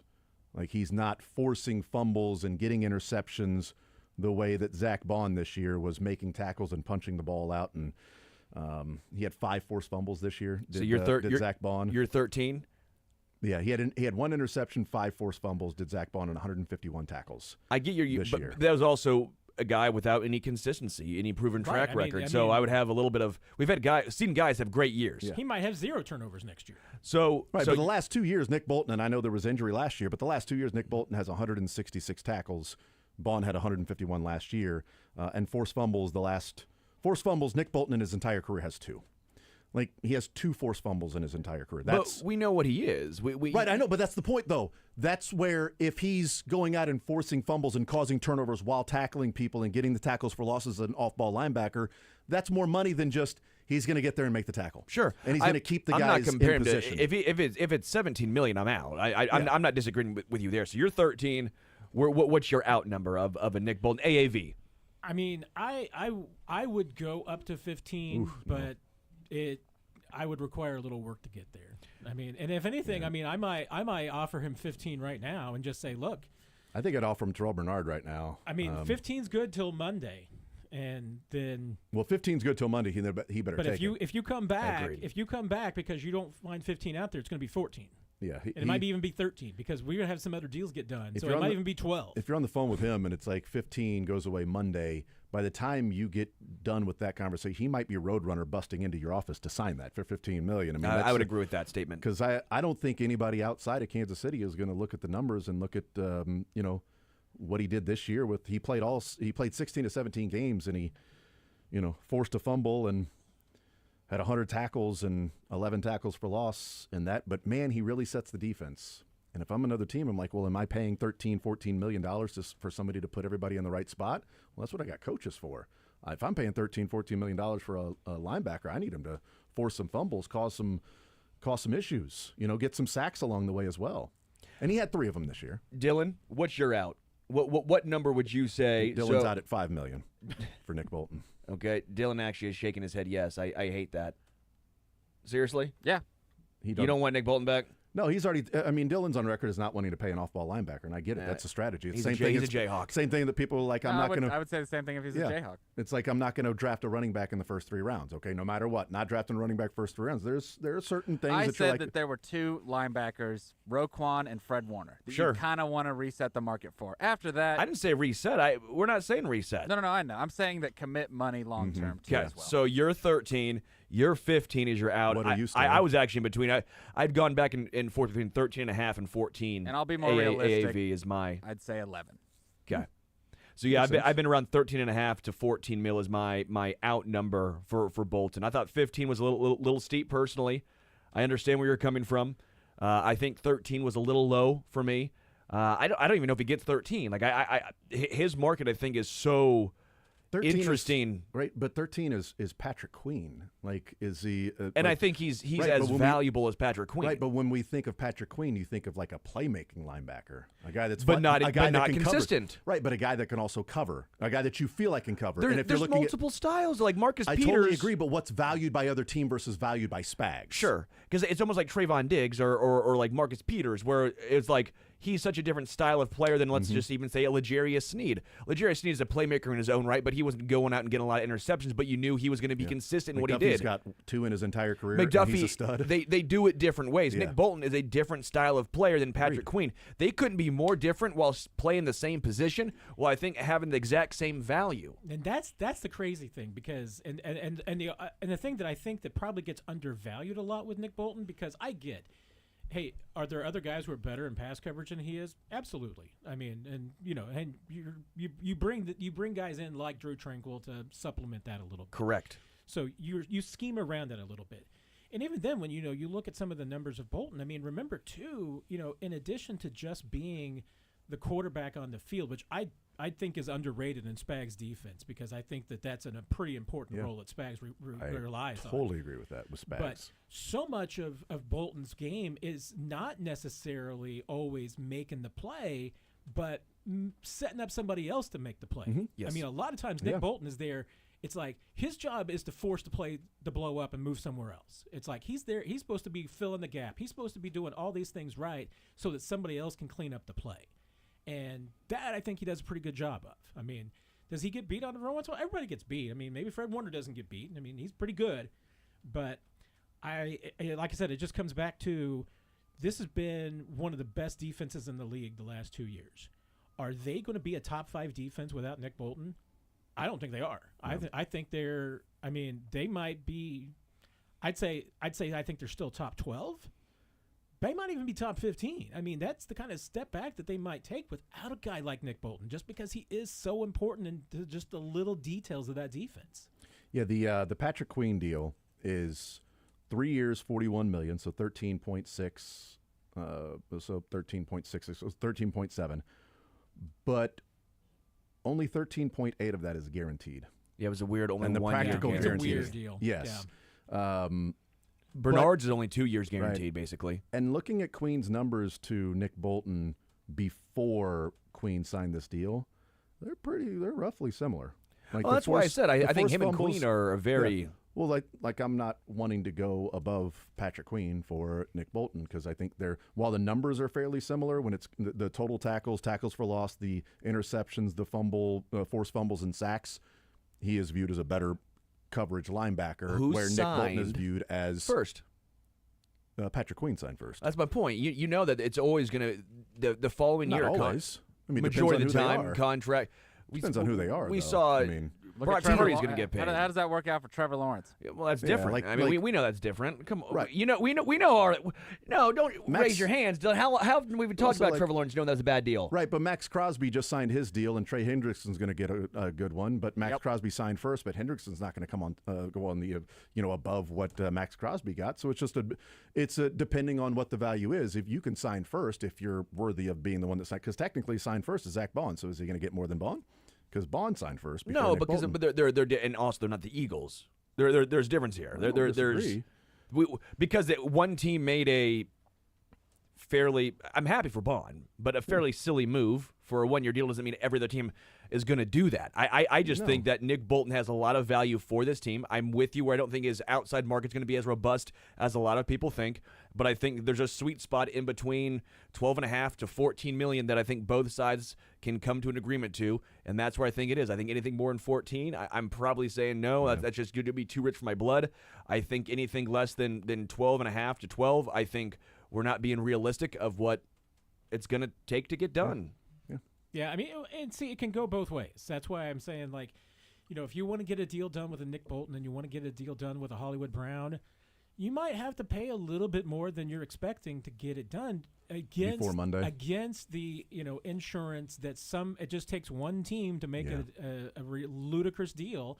And I'm not saying necessarily that hey, $17 million for Nick Bolton's ludicrous, but if you want a chance of losing him, I mean, hey, all you need is like the Raiders or somebody crazy to come along and say, because we know the Raiders, Raiders were more than ready to give, I think, Chris Jones The more franchise. money than he got from then the they Chiefs. because then we saw what they gave Christian Wilkins, and they're like, well, if they gave him that money, then how much were they going to give Chris Jones? I mean, what would the A lot of Broncos? money. Broncos only have a ton of cap space now because didn't the Russell Wilson I'm not come sure off? about the Broncos situation, but I It just just takes one crazy team to mess up your plan. I'm gonna continue to stand with I think the Bolton market's going to be like Mike Dana, where go test the waters, and it's going to come back to the Chiefs. And if where that they works view it. out, I mean, and if that's the roll of the dice the Chiefs take, I mean, they're built to do that. I mean, obviously they bought their insurance last year with Drew Tranquil, Yeah, so they've got their Nick Bolton insurance. I'm not, like I said, it's just like the same conversation we're having on the offensive side. Are you going to be better with Drew Tranquil as your number 2, number 3 linebacker, Nick Bolton as your 1, or are you better off with Drew Tranquil in the middle? And big no Nick Bolton. decisions. Big decisions. We'll take a timeout. We'll wrap up this hour. Matt's going to stay with us for one more segment after the noon hour. We'll continue More Zone next.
Derek, we'll hang out with him coming up at noon. We got cuts before the show is over. We'll talk some Mizzou basketball in the 1 o'clock hour with them taking on the Kentucky Wildcats tomorrow in senior day for Mizzou and a home game. So we'll get into that conversation in the 1 o'clock hour. And again, cuts before the show is over. On the other side, I want to play these clips from Matt Castle telling a story of Todd Haley, and then, looking back and thinking of yesteryear and the times we were living through around that, and winning a division and losing in the first round, and Todd Haley. I'll do that next.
Radio 810 WHB. Jason Anderson with you. Sterling Holmes, Dylan Michaels, Matt Derrick hanging out with us for one more segment on this Friday edition of The Zone. Chiefs Digest 41 is the Mike podcast. You guys have a podcast that's out recently, right? Did you guys just put a new one out there recently? We had this week, Maybe in addition to the podcast on Sunday, and of course we'll have another one on this Sunday. We had the live stream on Tuesday night, but we also had an interview with Jacob Parrish. That's what it cornerback was. From Yes. Kansas State as we start our draft prep. Yeah. Olathe North, Olathe Kansas North. State, had himself an awesome combine and probably earned a lot of money. And they'll have Probably. the pro days at these different. Seen a lot of second-round grades on him. Yes. Nice. You got the pro days that'll be coming up. And I don't know, does he even need to work out at pro days? I mean, he will. Did But you ask him to hold a couple? If you get drafted in the second round, you're like, can I hold 10? Let me borrow a couple $100. Can I hold 10? Let me borrow a couple stacks. Just real quick. We Just for a little did, bit. Just we for a little did, bit. we You did ask him. Wow. Well, no, I was going to say Bold. we talked to him a little bit about a player on the Chiefs that he really likes and kind of watches because he sees some similarities. All right. I see some similarities there too. All So right. there's a little bit of a tease. We'll go and check that out as well. I'll go and listen to that. I did not get a chance That's to why do you're that. wearing that for the tees. Okay. That's exactly right. I'm It's not, like I'm not giving away the content for free. It's like here. I mean, Cags. come on. You know, it's all about that. Although he's You not, and Cags' he's not pants, leaving, dog. although he's not leaving much to the imagination on that. All right, let's get into little story time. Little story time here. Matt Castle was on the Lots to Say podcast. I believe he's a part of this podcast, but was on the Lots to Say podcast, and he was asked about verbal altercations or coaches yelling at you, and if he had a story of that happening. Let's play clip number 1 here because I went and found an interview that he did and telling the story as well, like 5 years ago. And he offers a little bit more detail in that one. So I want to we'll play them both so we get a little bit of a better picture of what was going on. So here's the one that came out yesterday. Todd Haley talking about the Titans game getting benched and the last time he has had a little verbal skirmish with a head coach. Did you ever get yelled at again, singularly by any coach? Todd Haley. Yeah, we had a full blowout. It was during a game, playing Tennessee. This is for us to win the AFC West. He was getting after me all game long. And then third quarter comes around, I have a boot, pull up, didn't break contain, run back up, and I can already see he's steaming, right? And so we ended up punting. I'm coming off the sideline, and we get into a little verbal altercation. I said some things that I probably shouldn't have said. Deservedly so. He was hot. And I was like, Todd, that's not what we need right now. We don't need you coming over here. And he goes, F you, Castle, you're benched. So he won't talk to me, and he says I'm out of the game. Well, I'm like, I'm a team captain. We're in the third quarter. We're up by 10. This is to win the AFC West. I was like, and I did something I shouldn't have done. I ran back out on the field. No way, that's freaking ball. I did. And they won't give me a play in my helmet. So I call my own play. Let's go. So then they send Brody out on the field on the second play. Brody Croyle now has come into the game for Kansas City. I walk off the sideline. I'm like, what are we doing right now, right? I'm hot. Like, back then, my testosterone levels were way higher than what it is right now. Quarter switches, Brody goes back out, first third down, throws the ball, gets tipped, interception. Bounces up in the air and picked off. Now the linemen, everybody are coming off the sideline screaming. So I'm like, are we done messing around? And he says I'm still out. So do you put Matt Castle back in there? I would. I'd say, hey, Matt, get warmed up again. You're going back in. Next series comes up. They punt to us. I run back out on the field. And guess who's coming back? They won't give me plays again. So now I call my first 3 plays. We get a first down, and all of a sudden it's, all right, Cass, let's get into 0 on, sprint 38, alert, sprint 39. I was like, really now? So I finished the game. We win the AFC West on that day. He's become the leader of this football team. But it was a fractured relationship. Obviously, people are hot. I go in on a Tuesday because I called him on a Monday to try to clear the air. He got after me in that meeting. And I said, look, I understand your position. At the end of the day, I am your captain, and you can take the money. I'll apologize to you, whatever you want to do. But we need to put this to bed because we're about to go to playoffs in 2 weeks. That was probably my most intense conversation with the head coach. What's even better is in that game, Castle went off. Matt Castle. Let's get into that in a second. Okay. Let's get into that in a second. We'll talk about what happened in that game. But this was from about 5 years ago. He's telling the story, but I cut out, it's about a minute, so pieced it together of him adding a little more context to what was going on during the game. As he said there, Haley was sort of frustrated. Okay, why was Haley frustrated? And then he said, I said something I shouldn't have said when I came off the field. Okay, what did he say? He gets into that here. And throughout the course of the first part of the game, look, they kept bringing blitz zero. Blitz zero is a max pressure. I was checking out. Charlie Weiss gave me that ability to do so, and we were throwing the pass. So every time I came to the sideline throughout the first half, Todd Haley's screaming at me. He's yelling at me, just run the ball. And I'm like, we talked about this. We can't run the ball into everybody pressuring right into the run. So we're going to throw it. Well, he got heated as the game went on. Well, finally, it was the third quarter. I'm coming off the field. He's screaming at me for pulling up on a boot. And I said, oh, Todd, like you ever played the position. My bad. It was my fault. My frustration took over. So I go to the sideline. He's still coming over, yelling at me. We had a little bit of a dispute over there, and he benched me. Every single person on the sideline, from offensive linemen to the wide receivers, were also kind of yelling at Todd at that point, saying, what are we doing right now? I mean, it was the end of the third quarter. Yes, we had an established lead at that point, probably 14 points, but that can go away quickly. So there you go. So now we know why Todd Haley was frustrated with him is because he kept checking out of plays in which he said Charlie Weiss and the game plan was, here's what we're checking into if they're if they're showing zero and we got max protect, we're not going to run into them, showing what the defense is. So we're going to check out and pass. And Todd Haley was frustrated that he wasn't just handing it off and checking out of Todd Haley's plays that he wanted him to run. And now we know what he said to him on the sideline when they were going back and forth, as he said, yeah, like you've ever played the position before. Awesome. And then said, well, probably Golf shouldn't have coach. said, There you go. Probably shouldn't have said that to the head coach, and got himself benched. And then at the end there, I put that part of it because it was like, so what was everybody on the sideline thinking after after Brody went in there? And that's when he was like, everybody, offensive line, wide receivers, everybody was yelling at Todd Haley. Like, what are we doing? We can win the division, and you're doing this. You're screaming on the side. You're doing all this stuff going on. What the hell? But you were mentioning, Sterling, what Castle did in that game, which was annoying the hell out of Todd Haley. 24 of 34, 314 yards, 3 touchdowns, no interceptions, only took 1 sack. While on the other hand, when they tried to run the football, God, this is the best part. This is the best part. This is amazing. Thomas Jones, 23 attempts for 51 yards. Keep handing off. Thomas Jones is getting 2 yards per carry. You've got to hand off more. Matt, stop throwing the ball so you can get it more to Thomas Jones and his 23 carries in the game. So Brody Corolla comes in, 1 of 2, -2 yards, and an interception. Yes. Just absolutely incredible. It's just one of those situations where it goes to show you how bad Todd Haley really was. I have no idea how he got the job. I have no idea how he kept his job as long as he did, which was not very long. But like got more jobs after that. Yeah, he got more. The point remains, maybe the worst head coach. No, the worst head coach in Chiefs history for sure, right? I don't think there's any argument. Do we disagree? I'd have to go to a historian to do that, to get into that conversation. With the talking about stories we that could go to the 80s and yeah, well, with the stories at least that have come, just all of this stuff is just bedside manner wasn't great with Todd Haley. Well, you can't be ass and be a bleep. he was a good coordinator. Like that's why if you're wondering That's why he got the job because because of the Cardinals. Yeah. My point is, you can't be an ass and be a bleep when literally this just comes out afterwards. Matt Castle is throwing the rock all over this team, and you're complaining because you're not handing off the ball enough. 23 times to Thomas Jones for 51 yards. Sterling's never heard of Jerry Glanville. You can be ass and an ass. So a microcosm of that season is that game because remember, Thomas Jones had 245 carries that season. Yeah, but he was the best running back on that team, for right?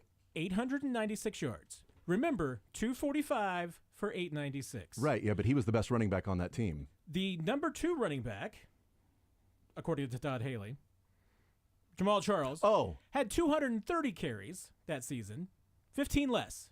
15 less carries than Thomas Jones, who had 896 yards. He had 1,467 yards rushing. It's just nearly double. 6.7 yards a carry, 6.4 yards a carry to 3.7 yards a carry, and you gave 245 carries to Thomas Jones. He refused. He had better biceps though. He refused to play him, man. I mean, it's like Jamal Charles would have had 2,000 yards if he had been a legit. I mean, the full-time starter. For Jamal Charles to finally get in the game and be good enough for Todd Haley, you had to have Larry Johnson do what he did. and then Colby Smith get injured because when Larry got kicked off the team, Colby Smith was starting. No offense to Colby Smith, but Colby Smith starts until he got injured, and finally Todd Haley was like, well, all we have left is this Jamal Charles guy. I guess we'll put him in the game. And then he's Jamal Charles. Like, it took that. Like, Jamal Charles is in practice. You're seeing this guy do what he does. And every time he, like, Chiefs fans were Thomas clamoring Jones for is it. better. Got to get him on the field. Like, every time he touched the ball, it was like, well, there's 10 yards, there's 11 yards. Oh, it's a screen pass. There's another Scored 15 5 yards. touchdowns in one game with Andy But it Reid was like the first year he's he here. can't hold up through a whole season. He won't be able to hold up through a whole season if he's our number one running back. I want him to respond. I checked Todd Haley's Twitter account. No response yet from Todd. Oh, really? So here's what's great. I went back and found the transcript. I couldn't find the audio post-game of that game to see what Todd Haley and Matt Castle said about why he was benched or why Brody Croyle came in the game. And this is great when we talk about coach speak, quarterback speak. Hey, we keep everything in-house. Here's how we're going to answer it. These guys are lying to you. Obviously not. And I can imagine if at the time when people were going, Todd Haley, blah, blah, benched him. And it's like, no, this was, you got to get to Brody. So here's Coach Todd Haley was asked about the switch of Brody Croyle in the game before the interception. And he said, quote, "It was a strategic area I felt had to get cleaned up. I have complete faith in Brody, and it didn't hurt Brody to get some playing time. But we had to get something cleaned up strategically with Matt." Matt Castle asked about what was the interaction, what was going on, and he replied and he said, or responded, or answered the question, transcript, quote, "Coach just made the decision that we had to fix a few things on the sideline, so he brought me off. He wanted to talk about a few specific things for when I went back in, and we did." That's how Everything it was answered. is true from a certain point of view. That's how it was answered post game about him and Todd, or him and Castle, whichever the him is, but their interaction to where they're screaming and yelling at each other. And Todd Haley just says, "Bleep you, Castle. You're benched. You're not going back in." And Castle had to put himself back in the game twice and then got pulled on a drive when he put himself in the game. And Brody went in there. And the answer is, well, it was a strategic thing and we were cleaning some things up. It's like, you know what, Todd Haley, like even in the middle of a win, he's not letting this team, miss the finer details. That's why they're winning the AFC West. Is Todd Haley, even if Matt Castle's having a great game, is pulling him off the field so he can make sure they are on the same page. That's how this team is winning the West. He knows who's boss. That's how this team won the West, right? He'll put Brody Croyle in. Yeah, it was an interception, but he goes and puts Matt Castle back in the game. They protect the lead. What a perfect time to make sure. What a great coach. Like, he is not letting this team just rest on their laurels. He's continued to push them. Fantastic coach, We Todd should Haley. make him coach of the year. And that was before my time. So I did not have any firsthand experience. I remember but the game. I have done nothing but hear stories over the years that would tell you that this was not an extraordinary experience. This was just a random Sunday. This was just, every day was like this. Yes. I mean, with Todd Haley, it was. And apparently after that was a fractured relationship. 45 minutes late for meetings and for press conferences. Never knew what was going on. You got these BS answers. Well, good thing you could go 5-8. You really had to have that. Yeah. That was always important. And I mean, and remember, of course, wouldn't let the alumni in, and it was the famous "I can get 53 guys off the street to win." I can find 53 guys and win 2 games. I'll take 53 Lance Longs on this team. He also said that. And my reply to that was, then you're going to go 0-16. Because I promise you, if 53 Lance Longs are out there playing, and he's like, 5'11", 170 wide receiver, if you got 53 Lance Longs out there, you're going to lose. And Matt Castle was not kidding. I mean, it was not just the players on the team that hated life at that time. I mean, if you worked at that organization, you could have just been selling tickets and you hated life in that team, because Todd Haley just sent a shiver through that organization. I mean, there are people who are 50-50 on maybe Scott Pioli. Like, maybe he's a good guy, maybe he's a bad guy, maybe good situation, bad situation. But then you turn to Todd Haley. No, Todd was the worst. And he had a good GIF though. That right? Oh, on yeah. Twitter, he's got that one. Yeah. This is. I always think of Matt, though. I think of the hat. Yeah. This is how he quickly. could not wear a hat. No. Or K-Swiss commercials. Yeah. This is how quickly they wanted to move on from him. He took over a 2-win team, said that he can find all those guys off the street to win 2 games. Yep. He won 4, 10 wins, wins the division, coach of the year. The next year, slow start, 5-8, not as good as you would hope, fired.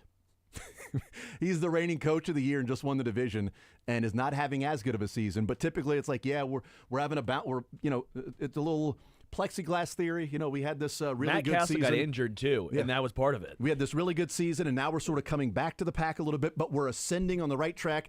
No, bleep you. Nobody likes you. You've rubbed people the wrong way. We're done with you. Get out. Romeo's the coach. That's why I said you can't be bad and be an ass. Yeah. You can be one. You can be one. It's like Buddy Bell. You can't be both. It's when Buddy Bell told Renelvis Hernandez when Renelvis was being an ass in the clubhouse, and Nate tells the story that Renelvis is getting into arguments and everything in the clubhouse, and there's this big what to do, and Buddy Bell is there, and Renelvis is screaming, and Buddy Bell tells Renelvis Hernandez, you know what, Renelvis? You're not good enough to be an AH. Which was true. You can be an A. That guy can be an AH. You're not good enough to be an AH. So shut up. And remember that, I mean, when he got fired there at that point in the season, you had fans who were paying to have banners flown over the season, a stadium, Save Our Chiefs, all of this. Mm-hmm. And you had people in the organization who were cheering that. I mean, they were like, please, for the love of it, keep doing this. Yep. And now you hear some of these stories, and it's just great looking back. Like, well, it was a strategic move. There were some things we were getting cleaned up, just a conversation on the sideline to clean some things up strategically with Matt and I. Well, yeah, Coach, we talked it and figured out what we wanted to do. And now you hear the real story. It's like they're screaming at each other. He wanted to keep running the ball into cover 0 and max protect, and Matt Castle kept checking out of it and throwing it, which turned out to be the right thing since he had a 129 quarterback rating, and they picked up all their yards through the air. And Dwayne Bowe had 160 yards receiving. Jamal Charles had 40 yards receiving and 2 touchdown catches. Like in that game, like it was through the air. And Todd Haley was so pissed that they weren't just giving it to Thomas Jones. I love Andy Reid and the Chiefs right now. Just imagine that. Think back to then. Now, think to now. 3 straight Super Bowl appearances, 2 victories. Andy Reid, I guess 3 Super Bowl victories. It just, life is damn good. There are worse things than a 40-22 loss in the Super Bowl. Yeah, it's kind of my point. It's just like, What is it? Wow. What was it, like 28 months later after that Titans game that Andy Reid's the head coach? Like that pretty close to that, probably. Yeah, that was December. Well, not even that, because that was December of 22. Or December of 10, December of 2010. Oh, from the Titans game. From the specific Titans game, December 26th of 2010. You're forgetting when Kyle So Orton that was went 25 out. months. It was like 25 months. 25 months from that game, Andy Reid was the head coach. The best part in between was Thank Kyle God. Orton winning a football game against Green Bay with Romeo Crennel as the head coach. Randomly against that really, really good Green Bay The great team. Green Bay team, and Kyle Orton and Romeo. Yeah. And everyone's like, Romeo's going to be the guy. And he was, And thankfully. he wasn't. But thankfully, he was the guy.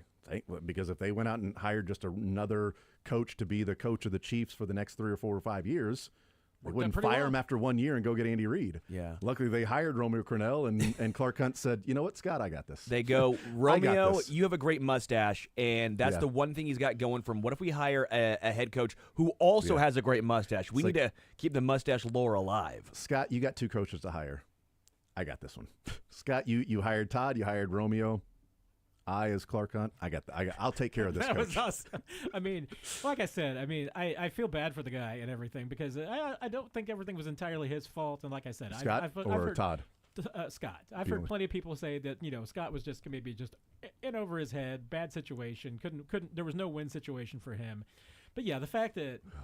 He had this kind of blow in the wind there for a few days of like, well, we're going to hire Andy Reid, and then, well, you're still GM. Oh, and also, but I don't think Andy Reid wants you. I don't think that's that's not gonna work out. So yeah, we'll see ya. I would say update your resume. I wouldn't sign a new lease. I'd probably start looking to clean around the house. Any little things you need to do to I'd get with a spruce realtor. up the house. I'd get with a realtor pretty quick. Yeah, 100%. Matt, thank you for hanging out with us for one more segment, man. I appreciate it. Thank you, and thank you for reminding me of Romeo Crennel because I hope that Jaleel has a little groin is somewhere still in the. He's got a little groin. That's right. We wouldn't have had that. That's right. Or Romeo he's got to give him his cadoos instead of the kudos. Kudos and cadoos. Got to give him his cadoos. The 2 best drops of the Romeo Crennel area. There. I got to give him his cadoos. I still use that one. I still use the cadoos. Yeah. Kudos and cadoos. I definitely use that one. And anybody's got a groin injury, they got a little groin. He's got a little groin. Yeah. Herm used to always say, like, he's got a little bit of a knee. He's got a knee. He's got a leg going on right now.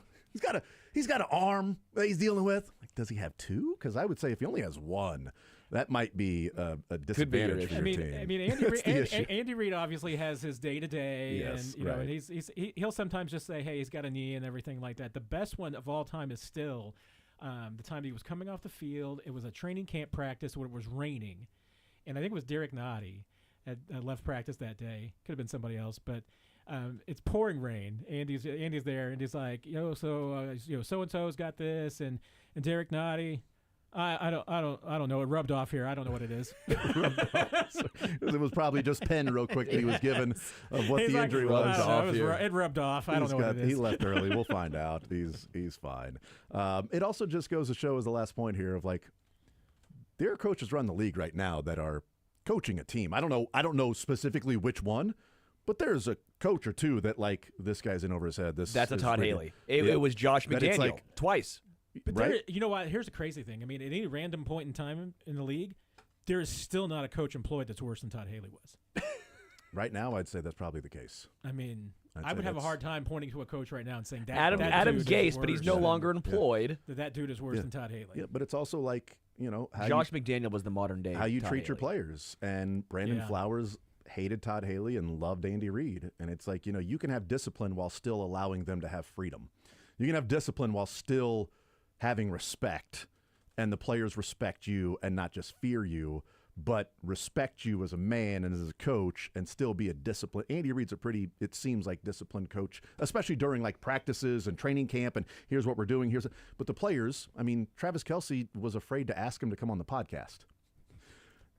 He wanted Patrick Mahomes to ask Andy Reid to come on the New Heights Matt podcast. Castle would have been afraid to have Todd Haley on the podcast. Yeah, he wouldn't even want him on the podcast. He wouldn't even want him there. It's like, and I did the show with Eddie Kinnison back in 2009, 2010 after he retired.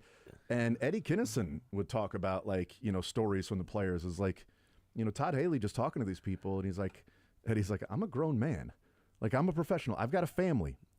I'm not in college anymore. I'm not in high school. You don't talk to me like that. Yeah, you can be a coach, but I'm a grown-ass man. All right, we can have a conversation. This ain't college. And I'm like, yeah, I guess that makes sense when it's in the pros. It's a little bit different that you don't just get to lord. And he was like, you don't lord over me because you're the head coach. We can have a conversation. You're talking to a grown man here. Urban Meyer. Yeah, right. Matt Castle asked Todd Haley to join the podcast, but then Todd Haley said that Thomas Jones is going to run it. I'd rather you have Thomas Jones on the podcast there. Matt, thank you, sir. Appreciate you, brother. Always appreciate you guys. We'll take a time out, come back, continue rolling. Coming up at 1 o'clock, we'll talk some Mizzou, Kentucky. Jason Entz covers the Kentucky Wildcats. We'll get his thoughts on that side of the matchup. And then we got some cuts before the show is over. More Zone next.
couple days ago with Jacob Parrish after his great combine workout and before the pro days take place with the schools that are out there, and a guy who earned himself a lot of money with his workout at the combine that now is probably a second-round pick in the NFL draft and viewed as one of the better slot corner, which is becoming more and more valuable in the NFL. We're seeing that more and more valuable, these slot cornerbacks, and so he looks like he's going to be one of the better ones in the draft this year, and a guy who might be hearing his name called early on Friday, not having to wait till Saturday. And you know what? Going into the combine and having a bad workout can go either way.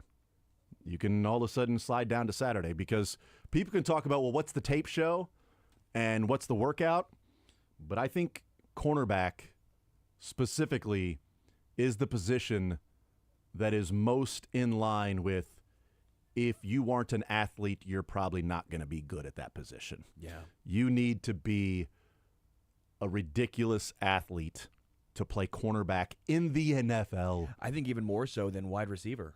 Yes, I totally agree. Like Amon-Ra St. Brown is a great wide receiver, top 5 in my mind.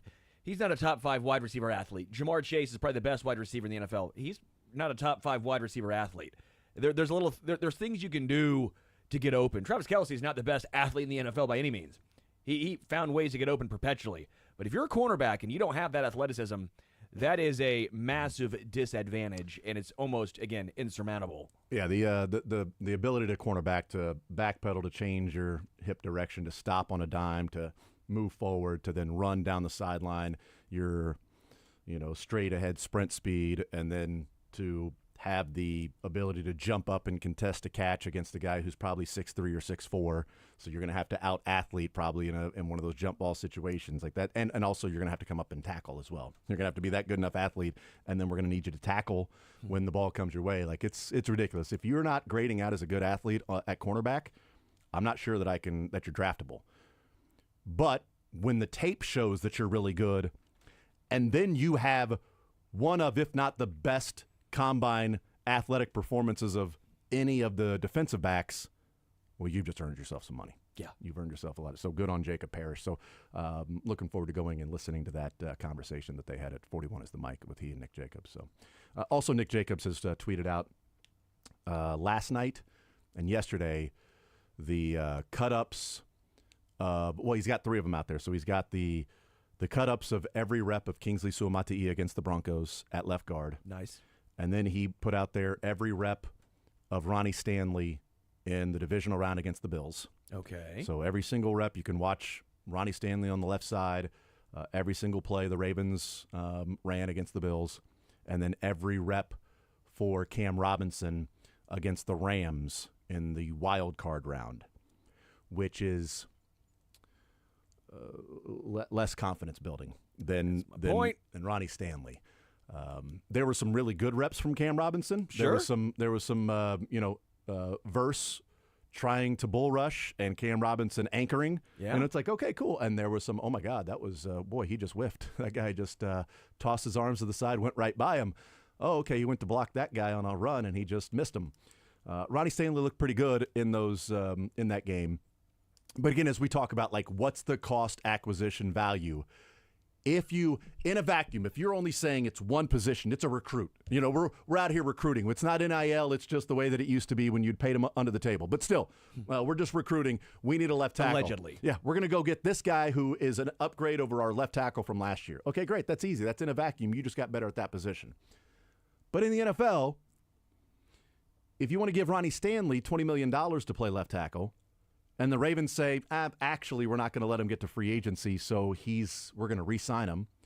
And your fallback plan is to give $18 million to Cam Robinson or $2 million to DJ Humphries, and you say, okay, well, in a vacuum, if I'm saying Cam Robinson or DJ Humphries, you're probably better off with Cam Robinson there. Sure. He played last year, played a full season. He's been a fine left tackle. You're probably going to give that money to Cam Robinson or give that spot to Cam Robinson. But is he $16 million better than DJ Humphries at left tackle, where you could say, well, yeah, but with that $16 million, well, now I can bring back Nick Bolton, and 6 of that $16 million can go to his cap number. Or I can re-sign Hollywood, or I can go and grab this particular player, or we can go and sign a free agent running back, or a free agent. Darius Slay comes in, with some of that money. Okay, so now are you a better team overall with the $16 million used elsewhere and the $2 million for DJ Humphries at left tackle? Now maybe he gets more than 2, so maybe we're talking about $4 million, so maybe it's $12 million. Sure. But the point still stands of, is he going to be that much better in what it's going to cost to acquire him over just bringing back DJ Humphries? Is he going to be that much better at left tackle? And I would have my real questions of if he would be that much better. I keep going. Just like real quick, sorry. Maybe you're gonna make the point. I'll let you do it. I was gonna say to me, it's just Juwan Taylor 2.0. I was gonna say that, and I'm glad I let you say. I've been saying this for a while. Again, because Juwan Taylor's a fine right tackle. Wasn't the difference like Juwan Taylor, Andrew Wiley? Are they going to re-sign Andrew Wiley or go get Juwan Taylor? And you go, well, Juwan Taylor's better than Andrew Wiley. They just got better at right tackle. Okay, did they get $17 million better at right tackle? And this is the point I had been making when he got signed in Kansas City. It was why I did not like the deal from the get-go. It's not a knock on Juwan. It's the knock on the price tag. It's a knock on you're paying elite money for a non-elite player. I don't enjoy that. It's hindering you elsewhere, and it's one of those frustrations where you're about to get out of the Juwan Taylor contract, and if you give that same contract to Cam Robinson, then you just move the money to another deal that you're just waiting for it to end because you're not getting the value there. Now, I'm not saying Cam Robinson couldn't. I could be proven wrong. I've been proven wrong many a time. But it's just one of those situations where this doesn't seem like a situation where I will be proven wrong. So the difference... I like DJ with more money to spend elsewhere. So I'm going to look up this just so I can have the specific difference on when we're talking about building a team, cost acquisition, salary cap. This ain't yes, baseball's got the luxury tax, but we're not talking about just a free-for-all, sign whoever you want, defer all the payments like the Dodgers, and just, have a crazy, payroll and go and get anybody you want. But in a salary capped league, Andrew Wiley is a free agent. They'd like to bring him back, but not at the price it's going to cost. So Andrew Wiley signed for the Commanders, or football team at the time, 3 years, $24 million.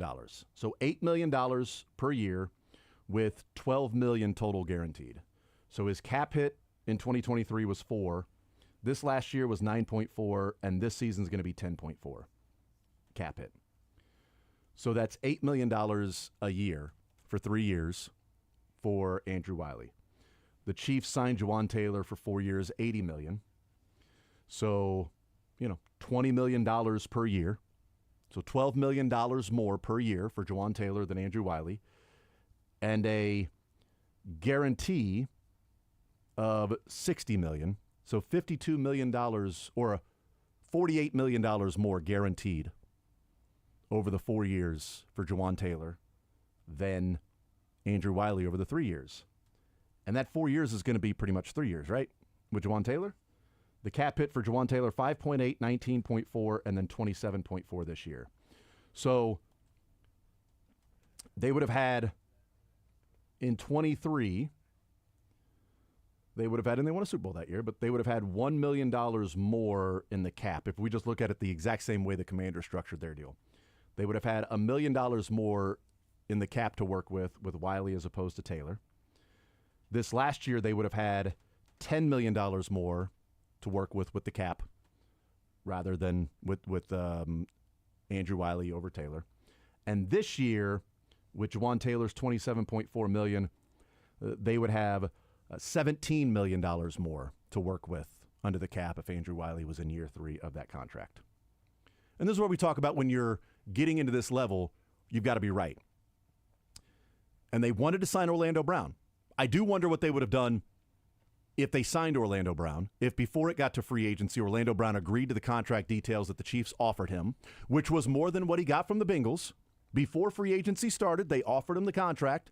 He said he wanted to test the free agent waters. He was going to get more. Chiefs were lowballing him. No, thank you. And maybe there was some funny money in there or guaranteed. There was a lot of funny money involved, if we're being fair. But you can't go to the Bengals and say they were giving me more guaranteed dollars. Yeah.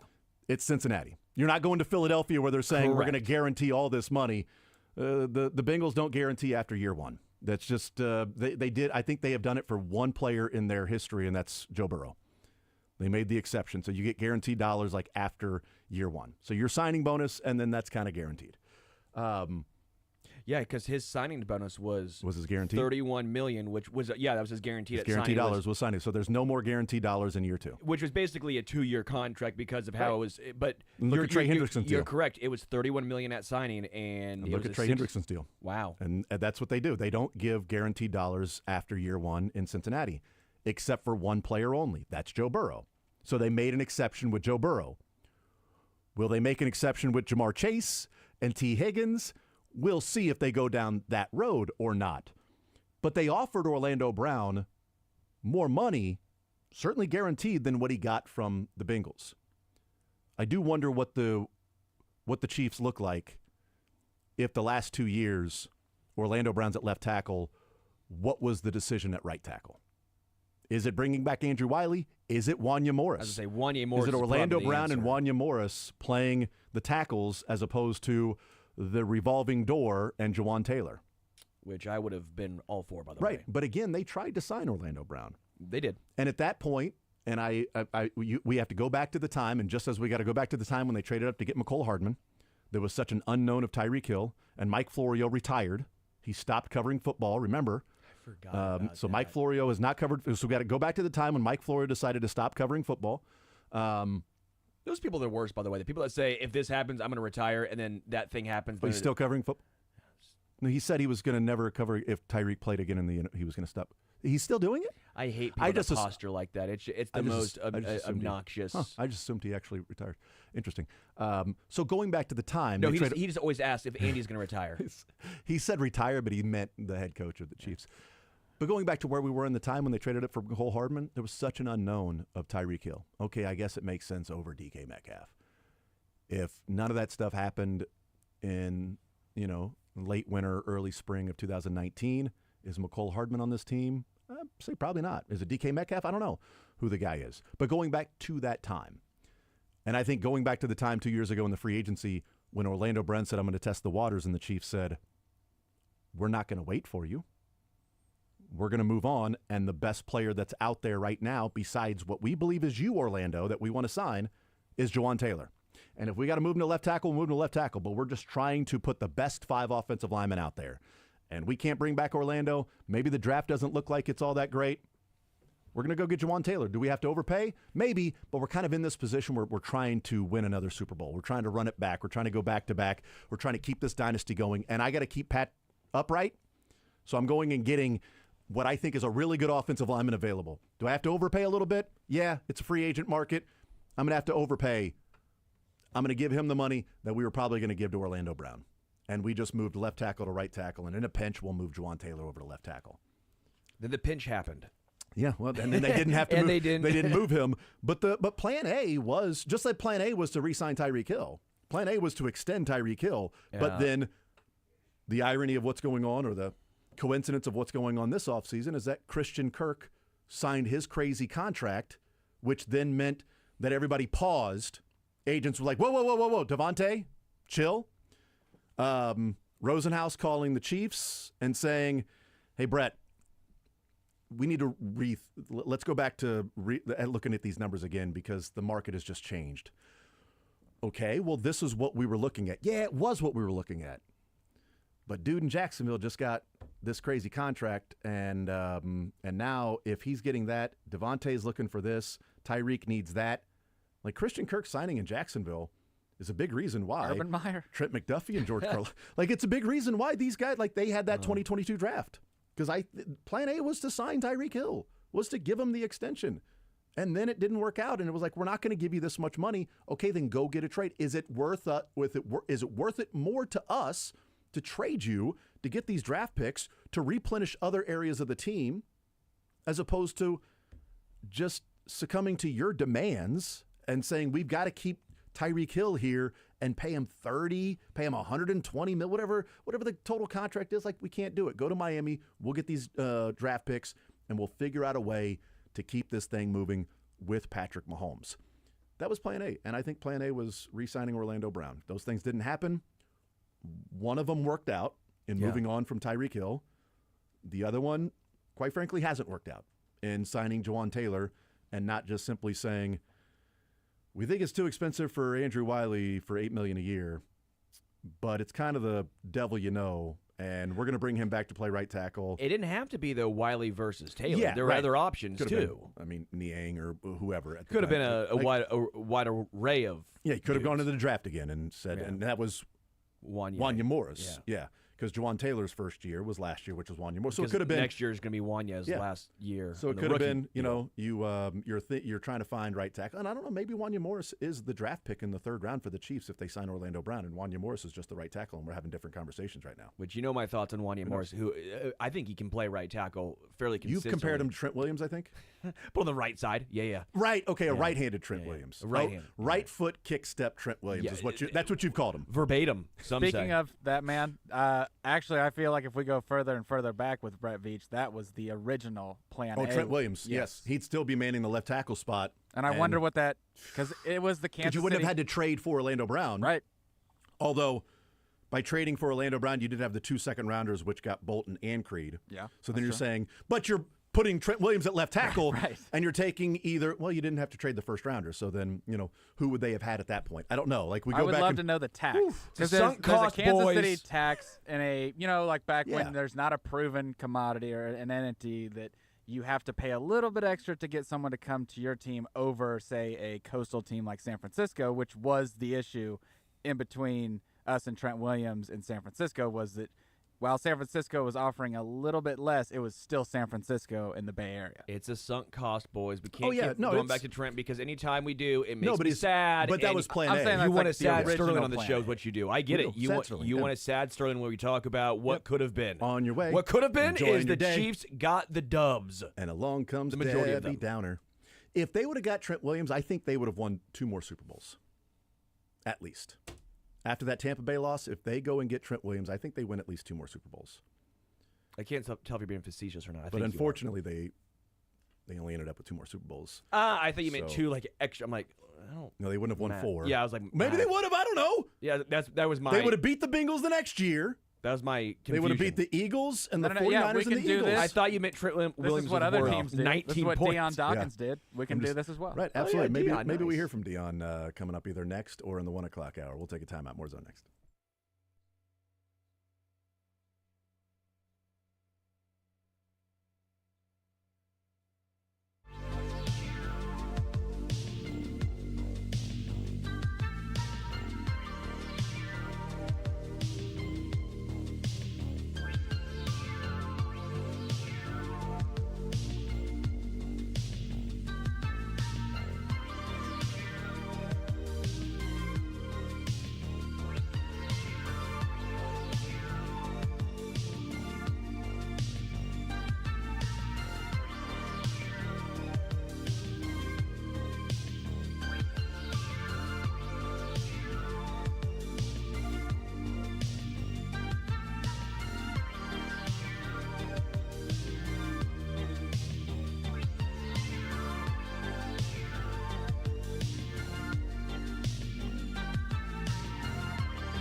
No, you don't. All right, we continue right here on Sports Radio 810 WHB. Sterling's having fun with pictures in the hallway. It's odd. Well, Weird, but whatever. You are too. We took What? No. You made a funny joke. It wasn't funny. I thought it was really funny. No, it was lame. I don't, one, it was a bad joke. Also, Dylan didn't like the joke. And he's being very sarcastic about it being a funny joke. Wait, what did you say? I'm did not I going to hear say it? it on the air. Did I hear it? You probably heard it, but you were, I mean, everybody was talking at the same time. I was having fun out there. We have a new TV that cycles through all of our pictures. It's really fun. It's really cool. It's new age I know, technology. I'm pumped. We made it to 2022. This is so cool. And you guys are all out there. You're looking around like, oh, you know what it is? It's when people go to like a wedding or something, and it's like, oh, I'm waiting for my picture. Oh yeah, that was when we were in college together. Oh, do you remember that time when we went on the road trip? That's great. The next picture is their family. Curtis their is family still don't out care. there, still trying to take a picture of the picture, and it's even better because I took a picture of Curtis. It was like Inception. I took a picture of K-Dog taking a picture of a TV, which made me chuckle a little bit. I took a picture He of said you I'm not taking a allowed to picture of post it. K-Dog. He said I can't post it. I don't know why. Oh yeah, there is an entire picture dedicated to just Lebo. And it just says Lebo with his dome up there. It's great. Lebo. But what's fun is What's the fun? pictures we took Is in that fun? like July, and because that my fun? picture wasn't up on the wall for the longest time, I No, had we to had tape it over other people, over Corey, I There's think. been so much changeover. And with but that. now we have this new technology, and it's electric, because it actually is electric instead of print. New technology, really? Yes. Television is new technology. In the grand scheme of the earth, it's new technology. And Right. Not that long if you think about it with the Zenden. that's how quick it's been. And Yeah. it's pretty neat because it's a picture of Dylan, you're in it, Jason, and myself. We're all in it. And it looks like almost like the Tonight Show or something. right? It looks pretty cool. Well, we got like suits on and stuff. We're the only show that wore suits because we're classy. That's and right, that's yes. why I was out there and I was... And we dress up for Halloween. We were brought to you by the Peaky Blinders, by courtesy of the Peaky Blinders, the Zone. So yeah. So if anybody's randomly just walking around the studio, they'll get to see what we're talking about. I'll take more pictures and post to show the excitement that we have. Is that right? Okay, very good. There's a lot of excitement. You guys it's odd. I mean, you're like a child out there. You're like my son, you're like the daughter. It's like the things Childlike that make them, wonder. That's exactly right. That's what you have. We'll talk Mizzou, Kentucky next.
Bears, what the Chiefs will do over the next couple of days before the tampering period opens up on Monday. Not much money to work with, but how do they restructure things? So thank you to Matt Derrick. In that conversation right now, as we started the show talking about college basketball with the huge games this weekend for all three of the local teams, K-State taking on top 10 Iowa State, KU in Senior Day taking on the Wildcats of Arizona, and the Missouri Tigers taking on a much-anticipated Kentucky Wildcat team, also Senior Day for Mizzou. And joining us now, Jason Entz, who covers the Kentucky Wildcats and writes for Covers.com. And you can check out his work and game previews and betting previews and things like that for college basketball and soccer or football, whatever, and football as well. Jason Entz joining us here in the zone. Jason, what's up, man? How are you, sir? I'm doing great. Always great to talk to you, brother. Well, I appreciate you joining us. Let's talk about this particular matchup. And I'm curious from the Kentucky side, getting ready to head to Mizzou, is there a feel of like, all right, you're catching Missouri at the right time with how they're playing and defensively, them choosing just to not play it very often, and Kentucky's ability to score? Is it a damn, maybe they'll turn things around defensively since they've had a couple of losses and licking their wounds, and now they're going to put everything they have into this game? How's the feel about 22 hours away from tip-off in this one? I think you've got a bit of both. With Kentucky right now, they're still trying to figure out how they're going to play without Jackson Robinson. This is a Kentucky team that's been dealing with injuries all season. I think there's been 8 total games where they've had the entirety of the roster healthy. And they've kind of navigated the Southeastern Conference schedule with a mixture of Jackson Robinson and Lamont Butler being injured, both of them being out together, one of them being there. But now that you know that Robinson's gone, it kind of changes things because this is a key player to the offense. They're struggling a bit with outside shooting without him there to find a consistent second guy who can help out Kobe Brea. They're struggling at times when they have to go to the bench in terms of ball handling, and they're definitely struggling defensively. So, this is going to be one of those games where I think we kind of get a preview of how they handle a team that can get up and down with them, and a team that can match them in scoring. Can they come up with defense and find a way to win? And on the road, they went to Alabama. That was a 96-83 game. Auburn put on a show that ABC decided that they didn't want to stay and watch. That was odd. I don't think Kentucky wanted people to see it anymore either. We're going to leave this game to go to preview or pregame of hockey. And then after, we're going to say we just had really bad technical difficulty. Sorry about that. The technical difficulty. Oh, no, they said – so what actually happened was a generator caught on fire in the ESPN truck. Okay, so somebody was told to light the generator on fire, so they had plausible deniability and at least proof that that's why they left the game. Smart. It's really smart. Exactly. So they've had some games where they've gone up against teams that score this way, but I am curious about what they lose with Jackson Robinson. And this isn't the first game he's going to be out because – he missed, 5 of the last 6 games, and now he's having the surgery, which, was said was a successful surgery. But he's out for the season. What are they missing with Jackson Robinson and him not being there for the rest of the year? They're missing 2 things. The first one, and probably the biggest one, is they're losing outside shooting. In conference play, he had really improved his three-point shot. He was hitting 45.7% in SEC play. And there's only one other player on the team shooting better than 40% during conference play, and that's Ansley Almanor, a guy who's only seen, 43 minutes over the last 4 games. So that's not a major player. The other thing is that outside of Otega Owe, there's not really another player on this team that you can give the ball to and say, hey, go get us baskets. And, Owe did that against Oklahoma. He scored every point Kentucky had the final 9.5 minutes of that game. But if he's off the floor, and he's been dealing with foul trouble in some recent games, if he's off the floor and Robinson's out, they don't have anybody that they can turn to and give the ball to and say, hey, we need you to go win us this game. And I think that's the biggest thing that they lost with him going out. Yeah, against Auburn, Owe, didn't have a typical Otega Owe game and was in foul trouble, scored 4 points. But the win against Oklahoma on the road, and Missouri certainly knows how tough it is to go to Oklahoma and win when it's a desperate team trying to get in the tournament. They just lost there by, 12 the other night, 96. They gave up 96 points. And then, destroying and dismantling LSU. that you got, Oweh that scored 52 points in those particular games. And that Oklahoma one obviously meant a little more for him with the traitor chants and the boos and everything. And that had to be some sweet justice for him to get the game winner in the last seconds there at Oklahoma. Whether there was any hard feelings towards teammates or coaches, but certainly to the fans that had to feel pretty good. But yeah, he's a guy that if Jackson Robinson's not out there and if Oweh is in foul trouble, is Kentucky a team that can beat, let's say a solid tournament team, not a fringe tournament team, but a solid tournament team if Oweh isn't out there for 25, 35 minutes a game? I don't think so. And Oweh, not only did he score the game winner, he came out the other end and blocked the attempt for Oklahoma to win the game, which made it even better. But the two games out of it, he's had 20-plus points in 4 of his last 6. The 2 games where he didn't were against Alabama and Auburn. He got into early foul trouble in both games. Yeah. He ended up with 2 points against Alabama and 4 against Auburn. And you can't beat those teams without him on the floor. The biggest issue is ball handling. This Kentucky team has really struggled when they've had to go to the bench and bring in 4th, 5th guys off the bench at guard to bring the ball up the floor. And, he can't leave Butler out there 40 minutes, especially with him still rounding back into health. If Oweh's not out there and Butler's not out there, this team really has had problems the last few games when those guys have gone to the bench and Mark Pope has had to reach down the bench to bring other guys in. That's where you've seen their opponents go on runs. That's where you've seen sloppy ball handling, turnovers. Kentucky was one of the best teams in the country in terms of offensive efficiency and taking care of the basketball. That is slid.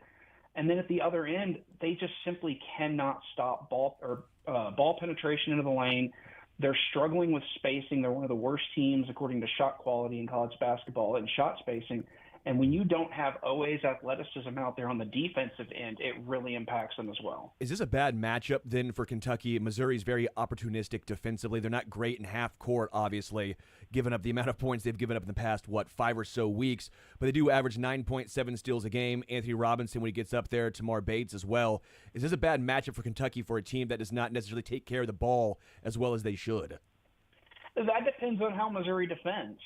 Kentucky struggles the most with teams that are able to get physical with them on the perimeter and that limit their movement. This is a heavily predicated offense in terms of motion, and they want to be able to get guys off cuts. They want to be able to have multiple options on the pass. Auburn got extremely physical with Kentucky, and they could not get offense going.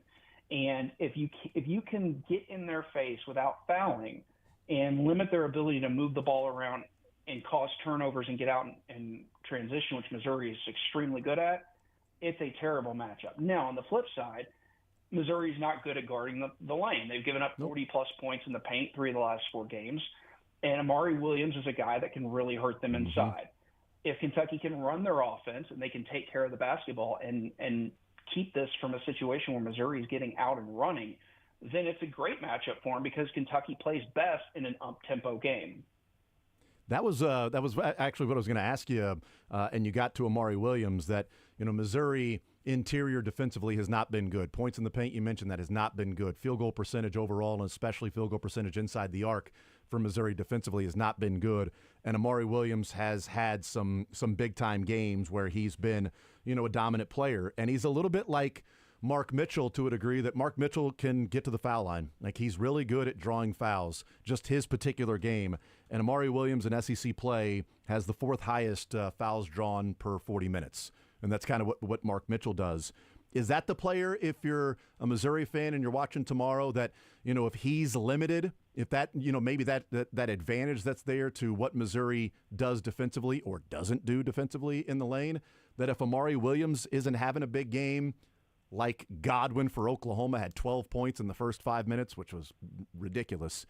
Is that a player you look at and go, okay, if Amari Williams doesn't have a big game, it might be tough for Kentucky to go into Mizzou Arena and pull off the upset? Well, Amari Williams is the key, but it's not just necessarily what he does in terms of putting up points. His points, rebounds, and assist numbers per 40 minutes are some of the highest in history. He's top 5 all-time this season in SEC play, and the guys on that list include names like Boogie Cousins and Oscar Tshiebwe. You're talking about a guy who likes to operate in the high post. He leads the team in assist rate. He assists on 3 of every 10 baskets they make while he's on the floor. Wow. His passing is exceptional. His vision's exceptional. and he's a stat stuffer. There are going to be games where he has 10, 15 points, but then there's going to be games where he only has 8 points, but he's a key player because he drops 6, 7 dimes. He's got to stay out of foul trouble as well because he only typically plays 20 to 30 minutes a game. The problem is the last couple games, he's also run into a situation where he's been out the last 5 to 10 minutes of the first half. And again, that's where teams go on a run because the other part of that is he defends the rim as well as anybody on the team. But he is absolutely right now, especially with Jackson Robinson gone, he's the guy that they're running the offense through out of that high post. If he has a great game, Kentucky's got a great chance. If he struggles and is in foul trouble, they're going to be in big, big trouble. Yeah, and to your point, Amari Williams with a triple-double this year. He probably would have enjoyed it a little bit more in a win, but a triple-double with 12 points, 11 rebounds, and 10 assists against Ole Miss this year, as you're talking about. Those assist numbers that he puts up. And, yeah, looking at it, the assist rate, he is number 3. In SEC play, he's number 3 in the conference in assist rate as a big man at 30%. You're right, 3 out of every 10 baskets. That's crazy. He brings the ball up the floor sometimes. Like, there have been games this season, especially where Lamont Butler was out injured, that he was the one bringing the ball up the floor because none of the other guards could deal with the on-ball pressure. Interesting. Visiting with Jason Ince, who is writing for Covers.com, previewing the game, and covers the Kentucky Wildcats as well. Yeah. Physical is he? What was that? How physical is Amari Williams? Because I'm wondering what Mizzou's going to try and throw at him, whether it's Mark Mitchell, who's a little bit on the smaller side but can potentially affect him when it comes to bringing the ball up the court or even just out on the perimeter. If it's going to be Josh Gray, well, Josh Gray cannot do that. Josh Gray, though, is a lot more physical, can bump bodies down low. How do you think? I don't know. How does Amari Williams fare down low versus, just out on setting the offense up on the perimeter? Well, just go ask Janai Broom. I mean, you're talking about a National Player of the Year candidate who went 3 of 9 from the floor, didn't have a single basket. I think he had 1 point in the first half, and he got that in the final seconds from the free throw line. Amari was playing extremely well with him down low. He was making things very difficult for him. He's a guy that was 3-time conference defensive player of the year, albeit as a lower conference, but in his conference the last 3 years. He's got a very good block rate. He's very lengthy, and he does a good job at waiting until you go up before he leaves the floor to block the shot. Now, again, his biggest issue has been staying out of foul trouble, but a lot of those fouls have been on rebounds or they've been on trying to guard the lane against driving guards. When he's going up against other bigs, he holds his own very well. Interesting. Jason Ince is our guest. How close is Lamont Butler, a guy who played in a national championship game, played in a Sweet 16 the next year with San Diego State, couldn't get by Connecticut either time. Like, how difficult should it be to beat Connecticut either one of those years? Come on, Lamont. But how close is he to being the guy that maybe they were hoping he would be before the injuries? Is he back or close to being 100%, but also in late season form to where, all right, this is now Lamont Butler? I think he's pretty much there. He's got a heavy wrap on that shoulder. You'll see it tonight. Auburn made life very difficult for him. He didn't have a single assist and he had 5 turnovers, but that wasn't just him. That was the whole team. The way that they defended Kentucky, they were in their jerseys. They were bumping screeners. They were bumping guys who were trying to come off screens. They were playing extremely physical and just made life miserable for him. Against LSU, he didn't have to do a whole lot because that game got ugly, but he had 5 points, 5 assists, and he had 6 rebounds. So, I mean, he's one of those guys that if you're sloppy with the ball or you're not careful, he's going to pick your pocket. He runs the offense extremely well, and he deals with ball pressure very, very well, bringing the ball up the court. Missouri, again, is one of the top teams in the country in forcing turnovers. So he needs to be out there. He needs to be taking care of the basketball. And, defensively, he's one of the few guys on this team that you can rely on. He will get in your face, and he will get very physical on the perimeter. Visiting with Jason Ince, writing for Covers.com and covering the Kentucky Wildcats. Last one for you. What's been the opinion and the view and of Mark Pope overall? That looked like it was time for the divorce and moving their separate ways, and Calipari going to Arkansas and maybe doing him a favor, and Mark Pope coming in, but it wasn't a guy that really excited the fan base other than, hey, he's an alum and he knows what it's like to coach here. But when you've got your eyes on Danny Hurley or some other people out there, what's been the reaction and the excitement around Mark Pope this year, sitting at 20-10 in year one? When the hire was first announced, there was a lot of what just happened. How did we fall from the names that you just mentioned to a guy who's never won an NCAA tournament game. And then they did the reveal and they brought out all the old players and energy got high. I think the thing that impresses me the most and has really won over a lot of Kentucky fans is that he took a team that had no returning points from last year, not a single one. And he rebuilt them to a team that is top 5 in quad 1 wins in the net, a team that for much of the early season was one of the most efficient offenses in college basketball, was one of the best three-point shooting teams in college basketball. And he did it with a bunch of guys that he had to come in extremely late and recruit. You know, Cal took pretty much all the team with him that was coming back, all the big recruits. He went out and found a couple really good gems, guys like, Amari Williams, guys like Ainley Almanor, that have come in and filled roles in this team. Now, I think next season's going to be the big test for him to see what he can do with a full recruiting class, a full transfer portal class. But he's also got to get a lot more athletic. This team defensively has struggled because they lack athleticism at that end of the floor. But overall, I think Kentucky fans have been very happy with the season, especially how they've navigated the injuries, especially with the big wins that they've got. But you know as well as anybody, Jason, having been here, it doesn't matter what you do until March hits. Mm-hmm. And they've got to get wins in the SEC tournament. They're unfortunately not going to get the double bye. And, of course, they got to get out of that first weekend of the tournament. And this is a team that defensively right now, they get the wrong matchup, they could easily get bounced in the first round. They get good matchups, this is a team that can make a run to the Final Four. How far do you think this team, the last one for you, how far do you think this team goes? I think it legit comes down to the matchups. This Kentucky team plays to the level of their competition a lot of times, and that's a problem. But when they play big games against big teams, they show up. When they play teams that can kind of slow the game down and make them defend for 30 seconds, it's a really bad matchup. It'll depend on who they get in those first 2 rounds. One of the guys at the station here at 680 has said, this is a team that, you're terrified the first 2 games, but if they can get out of that first weekend, you'd pick them to go to the Final Four. You're writing the preview for Covers.com that'll come out tomorrow. Do you have a preview of the preview? Like, do you have an angle, a betting angle? Are you leaning towards Mizzou minus the points, Kentucky plus the points, or do you really get and dive into those specifics tonight before that preview comes out tomorrow morning at Covers? Well, unfortunately, the only lines that have come out did come out within the last half hour. The total is projected right at what I had it at, which is 170. Missouri's laying 5.5. That is very tempting, especially in a game where if they can get turnovers and get out in transition. The way that I'm leaning right now, I'm waiting for the team totals to hit. Anything 87.5 or below for Missouri, I'm jumping on it. I think Missouri scores 90 points in this game. This is one of those games that could easily be like the Florida-Kentucky game earlier this year that ended with 206 points.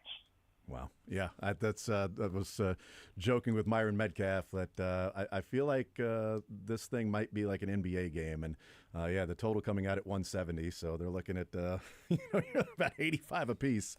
That's an interesting one, 87.5, because you're looking at Missouri to score 90. So if it's 87.5 around there, take the over with Mizzou and team points. And, that thing is up 4.5, 5.5, and this morning I got it at 3.5, so I like that one.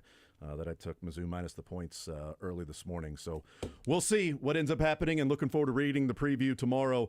Jason Entz covering the game for Covers.com and the Kentucky Wildcats. Jason, thank you for the time, brother. As always, enjoy the game to a certain degree tomorrow, sir. Well, as long as we win. We'll see. Thank you, brother. Appreciate it as always, man. Anytime. Absolutely. There's Jason Entz. Again, that preview will be out tomorrow morning at Covers.com of the game and some betting angles. But with the defense that he's talking about with Kentucky, that he likes Mizzou to get to the 90s, I think that'll be the case as well. But it's just a matter of how much defense they want to play to see if they will keep Kentucky from getting to the 90s. I just think Amari Williams is the scary. X factor for Kentucky, because Missouri hasn't really played. Janai Broome might be the best example of that, but even Janai Broome's not the same size as Amari Williams. How does Mizzou, because it's going to be player for player, do they try a smaller guy in Mark Mitchell who's quick enough to keep up with him? Or do they go with Josh Gray and say, let's try and bully him and make sure he doesn't dominate us down low? I'm very intrigued to see. Murray Boyles for South Carolina had 27 points. and 7 rebounds. A guy who's going to be an NBA player, and he's 6'8", 250. So an inside player was like, well, and it was like, oh, he's going to get his because, he's going to the NBA. He's going to get his. Was that against? That was at Sacramento. No. I know. Was that more against Mitchell or Gray? I can't remember now. Oh, that was. Everyone, obviously. I think it was both because he's their main post guy. I just wonder how Missouri tries because Pringle plays down there. To me, this could be a game where you see more Gray and less Trent Pierce. I could see that. Yeah. How they started out against with. KU against Kansas, it was Gray instead of Pierce, correct? Wasn't it? Gray, Mitchell. You move Mitchell down to the 4 instead of the 5. I could see that happening in this one. Yeah. These two teams are the Spider-Man meme because Missouri, number 15 at KenPom, Kentucky, number 16 at KenPom. Missouri offensively, number 5, Kentucky, number 6. Missouri defensively, 69, Kentucky, 56. They are the Spider-Man meme. Yeah, Missouri's playing some pretty nice defense. Maybe that's what Dennis Gates meant when they're 6. No, nice. They're exactly where they want to be. Yeah, pretty good. What's our KenPom number? 69. Defense is nice. They're perfect. It's good enough. These one higher, one lower. We hate it. These are two teams pointing at each other, and I'm moving right past it. You can find it at 4.5. You can find it at 5.5, depending on what side of the line you want. This morning got it at 3.5, which I'm glad that I did get it at 3.5 this morning because that thing is continuing to move up. The total is staying the same. K-State at home, 4.5-point dogs. And then Kansas is a 2.5-point favorite over Arizona. This morning, those lines weren't out. This morning, DraftKings only had 3 lines out. They had the North Carolina-Duke game. They had Alabama and Auburn, and then they had the Mizzou game. But now they've released KU minus 2.5, and K-State is plus 4.5 in that game against Iowa State. So we'll see what happens in these 3 games. We'll take a timeout. We'll come back, continue rolling along. More Zone next.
WHB, Jason Anderson with you.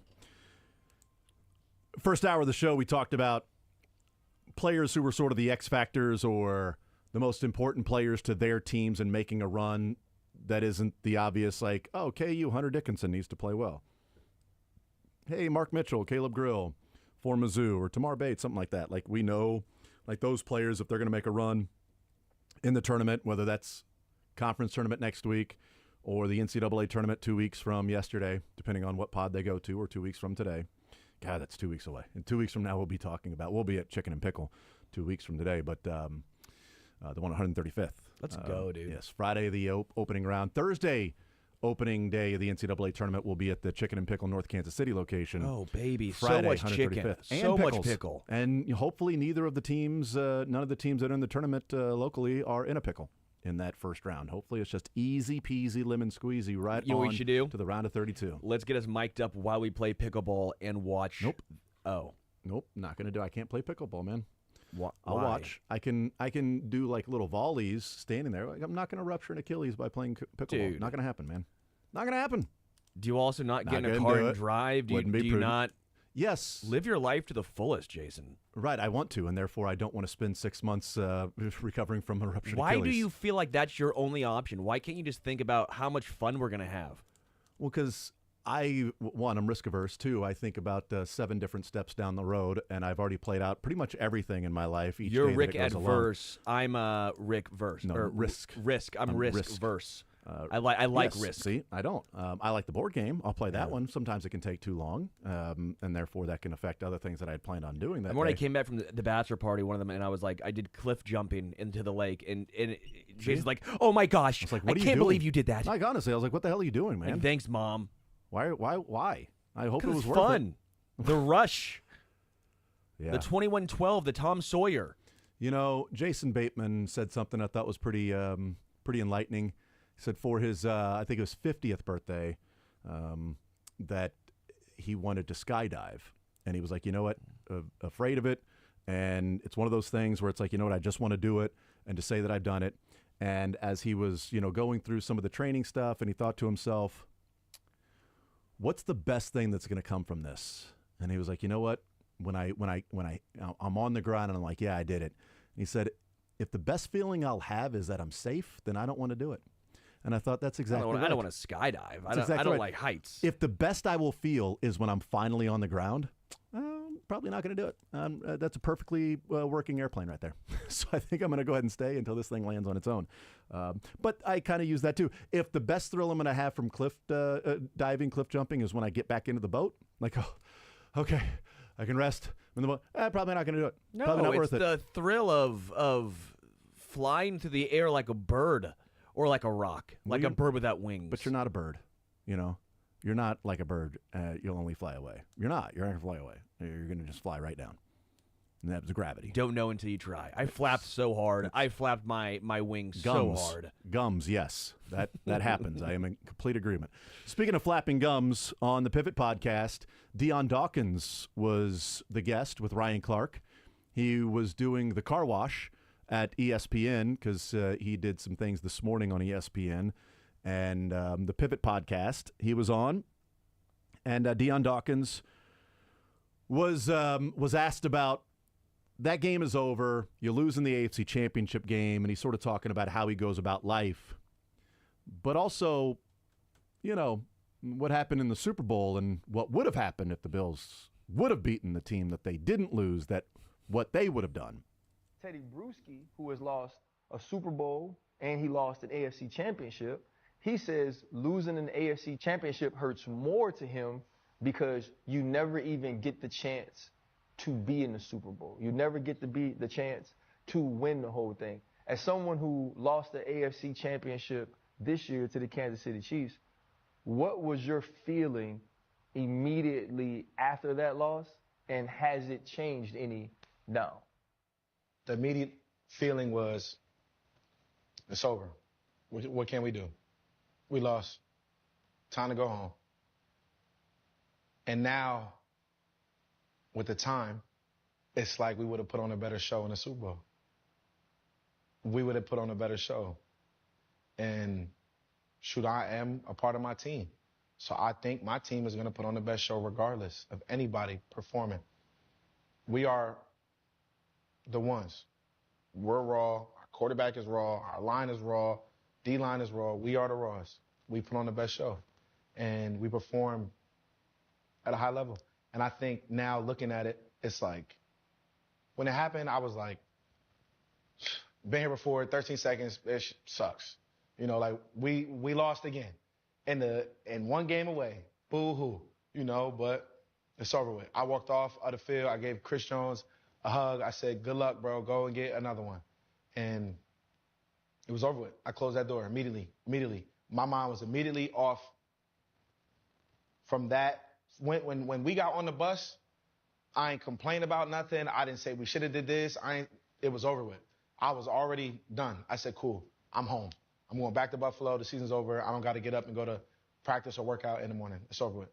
And now, after going to the Super Bowl and seeing it and feeling those emotions, you know, I'm like, damn, this is us. Like we would have did this. Not to say that we would have like went in there and just beat the Eagles, because it would have been we would have had a chance, and we would have had a better chance in my eyes.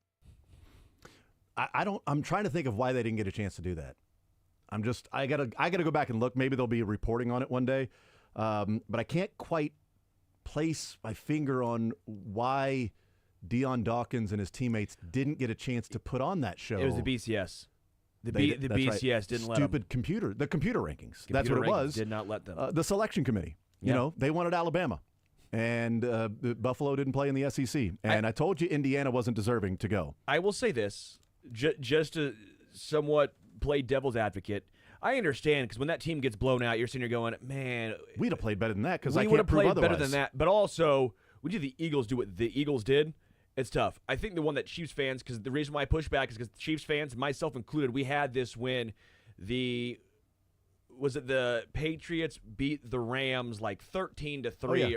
and you're going, they put up 3 points and Chiefs would have won. Even the Bengals and the Rams, people. Yeah, and so I at least I can't fully just be like, oh, look at him now. It's silly, it's stupid, but I can't fully say I've not done the same thing. Again, I'm not a player. This was more or less a while ago, too. I've grown. I've understood more. They had a chance. Didn't happen. Mm-hmm. But when that 13-3 or whatever that was, 13-10, that Rams-Patriots Super Bowl. 2019 season, 2020. And you're like, man, the Chiefs would have. 2018 season, yes, 2019. And you're like, man, the Chiefs would have February. done that. The Chiefs would have won. They could have beaten that team. And then they played the Rams earlier this year, and the Rams weren't the same team offensively that they were earlier in the year. The Chiefs would have certainly scored, more than 3 points in that game. And even if the Rams scored more points against the Patriots, the Chiefs' offense, the Rams weren't stopping them. Yeah, they would have won that game. They'd have been Super Bowl champions. And of course, Bob Sutton wouldn't have been fired. But so for me, I guess. Sorry, it's just like it's tough for me to just rip on Deion when I've had similar feelings before myself. I was going to add an unnecessary point, but the 2 times the Chiefs haven't played in the Super Bowl, the Rams are involved. That's both times. Right, yeah. So go bet on the Rams next year, because you make the Super Bowl, then get to the AFC Championship, then win 2 Super Bowls in a row. I don't know if the Chiefs would have knocked off the Rams in the Super Bowl after losing to the Bengals in the AFC Championship game. But I've said, and, Rams fans would probably be annoyed, but I've said that I believe if the Bills win the 13-second game that they're Super Bowl champions that year. I don't think they would have follied or fumbled away that game against the Bengals. I think the Bengals walked into a buzzsaw at Arrowhead Stadium for 2 quarters of football, that the Chiefs were clearly the better team for 2 quarters of football, and then the Bengals took advantage of whatever happened at halftime, and they won that game, and they damn near beat the Rams.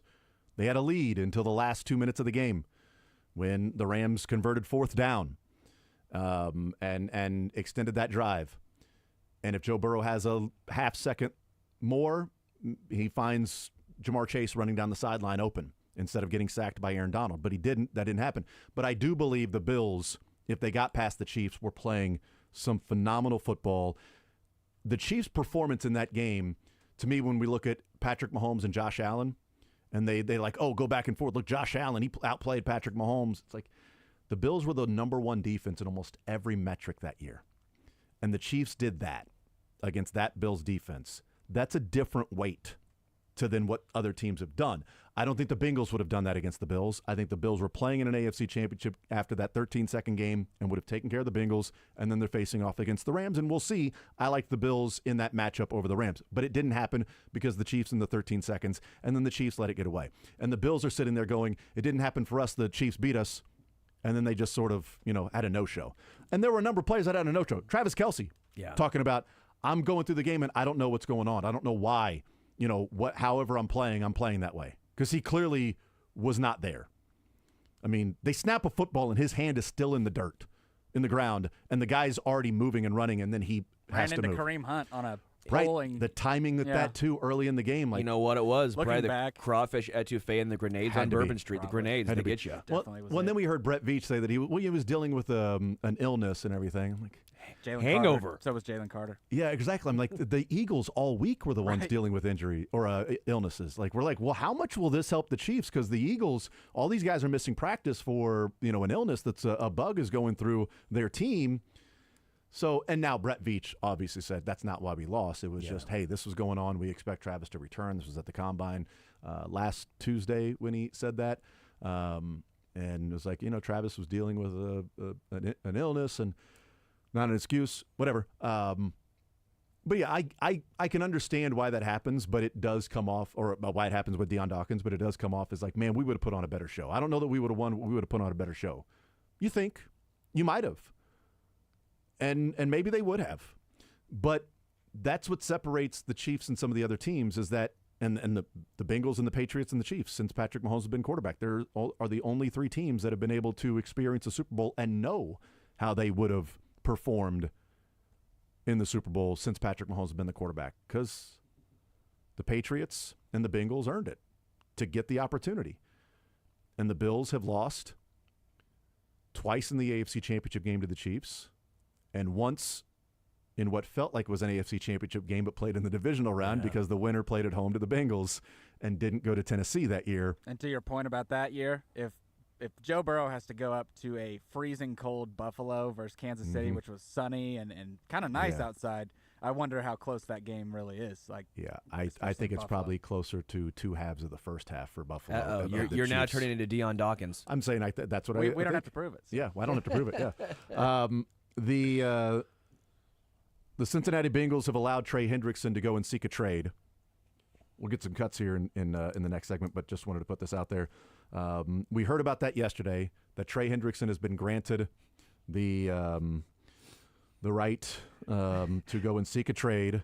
There's, quote, quite a bit of interest in Trey Hendrickson from the Bengals. The guy with the most sacks over the past 2 seasons? Yeah. Shocking. And what did we say when Max Crosby's deal came down? And I said, this is terrible news for the Bengals. Great news for Trey Hendrickson. And I said, Max Crosby just signed a contract that's going to end the time of Trey Hendrickson, just as Christian Kirk's contract ended the time with Tyreek Hill. Mike Florio, who came out of retirement after Tyreek Hill played again to continue to cover football, he wrote, Max Crosby's deal triggers Bengals' decision to trade Trey Hendrickson. Yeah. And maybe not necessarily that the Bengals are going, oh, well, it's that deal. Well, then now we'd have to pay you that.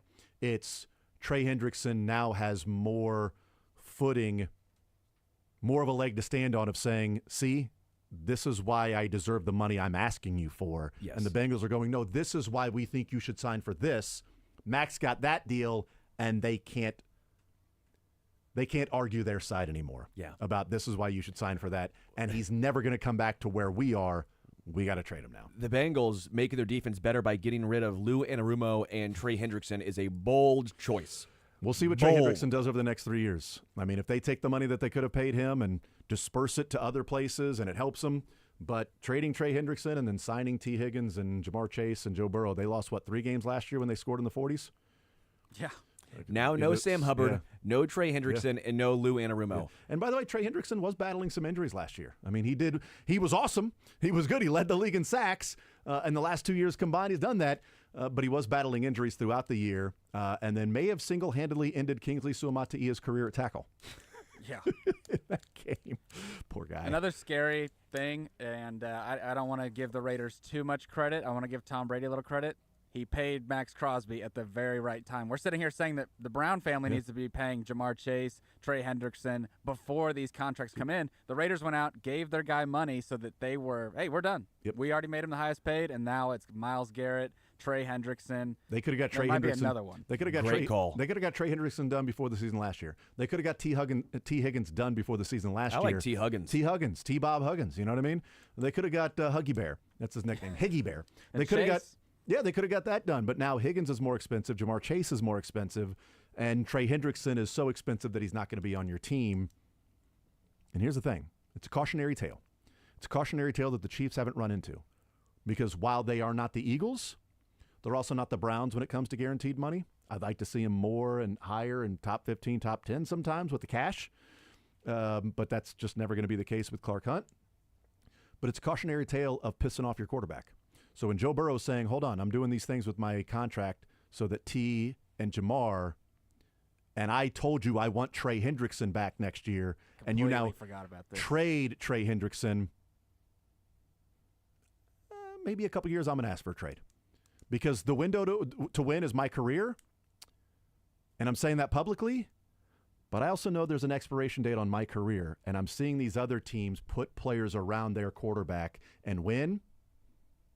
I'd like to be traded too. I'm going somewhere else because it ain't happening here, because it's going to be me and Jamar and T, and then 51 other guy or 50 other guys that are on the cheap. I think another number 1 overall pick did that in the same organization. Arson Ulmer. Yeah. Arson Sounds very Ulmer. familiar. Yes. We'll take a timeout. We'll come back. Cuts coming up next.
look like for the conference tournaments tomorrow at about tomorrow night.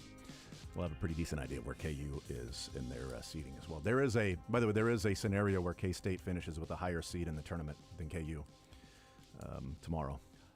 Yeah. They would take K-State beating Iowa State and Kansas losing to Arizona.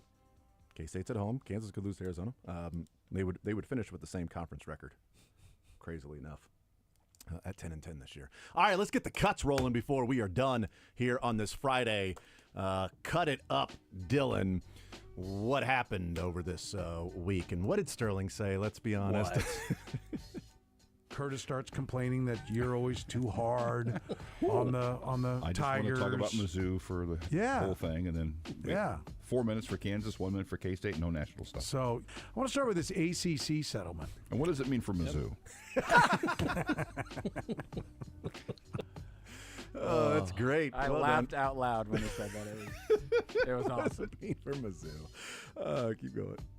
Hey, Greg, guess what I did last night? But don't guess out loud. You worked at your job in the carnival.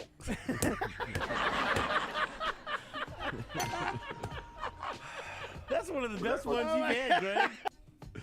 I love that every year we get the selection committee always puts the Greg Gurley and Nate Bukaty back and forth. They're a blue blood. Yeah, Nate Bukaty and Greg Gurley throughout the entire season back and forth in one clip, and it's typically matched up with KU. I don't know how that happens. It's just randomly they end up being matched up with KU every single year. There'll be some more of that this year, too. Some fresh ones. Go ahead, Dylan. And there's actually one more. Hang on. All right, my man, Greg, thank you for the time. We appreciate it. And we'll remind people that tip-off for Kansas and Arizona is at 3:30 on Saturday right here on Sports Radio 810 WHB. Greg, I will see you down at the tournament next week. Okay, Nate, say hi to the bearded lady for me.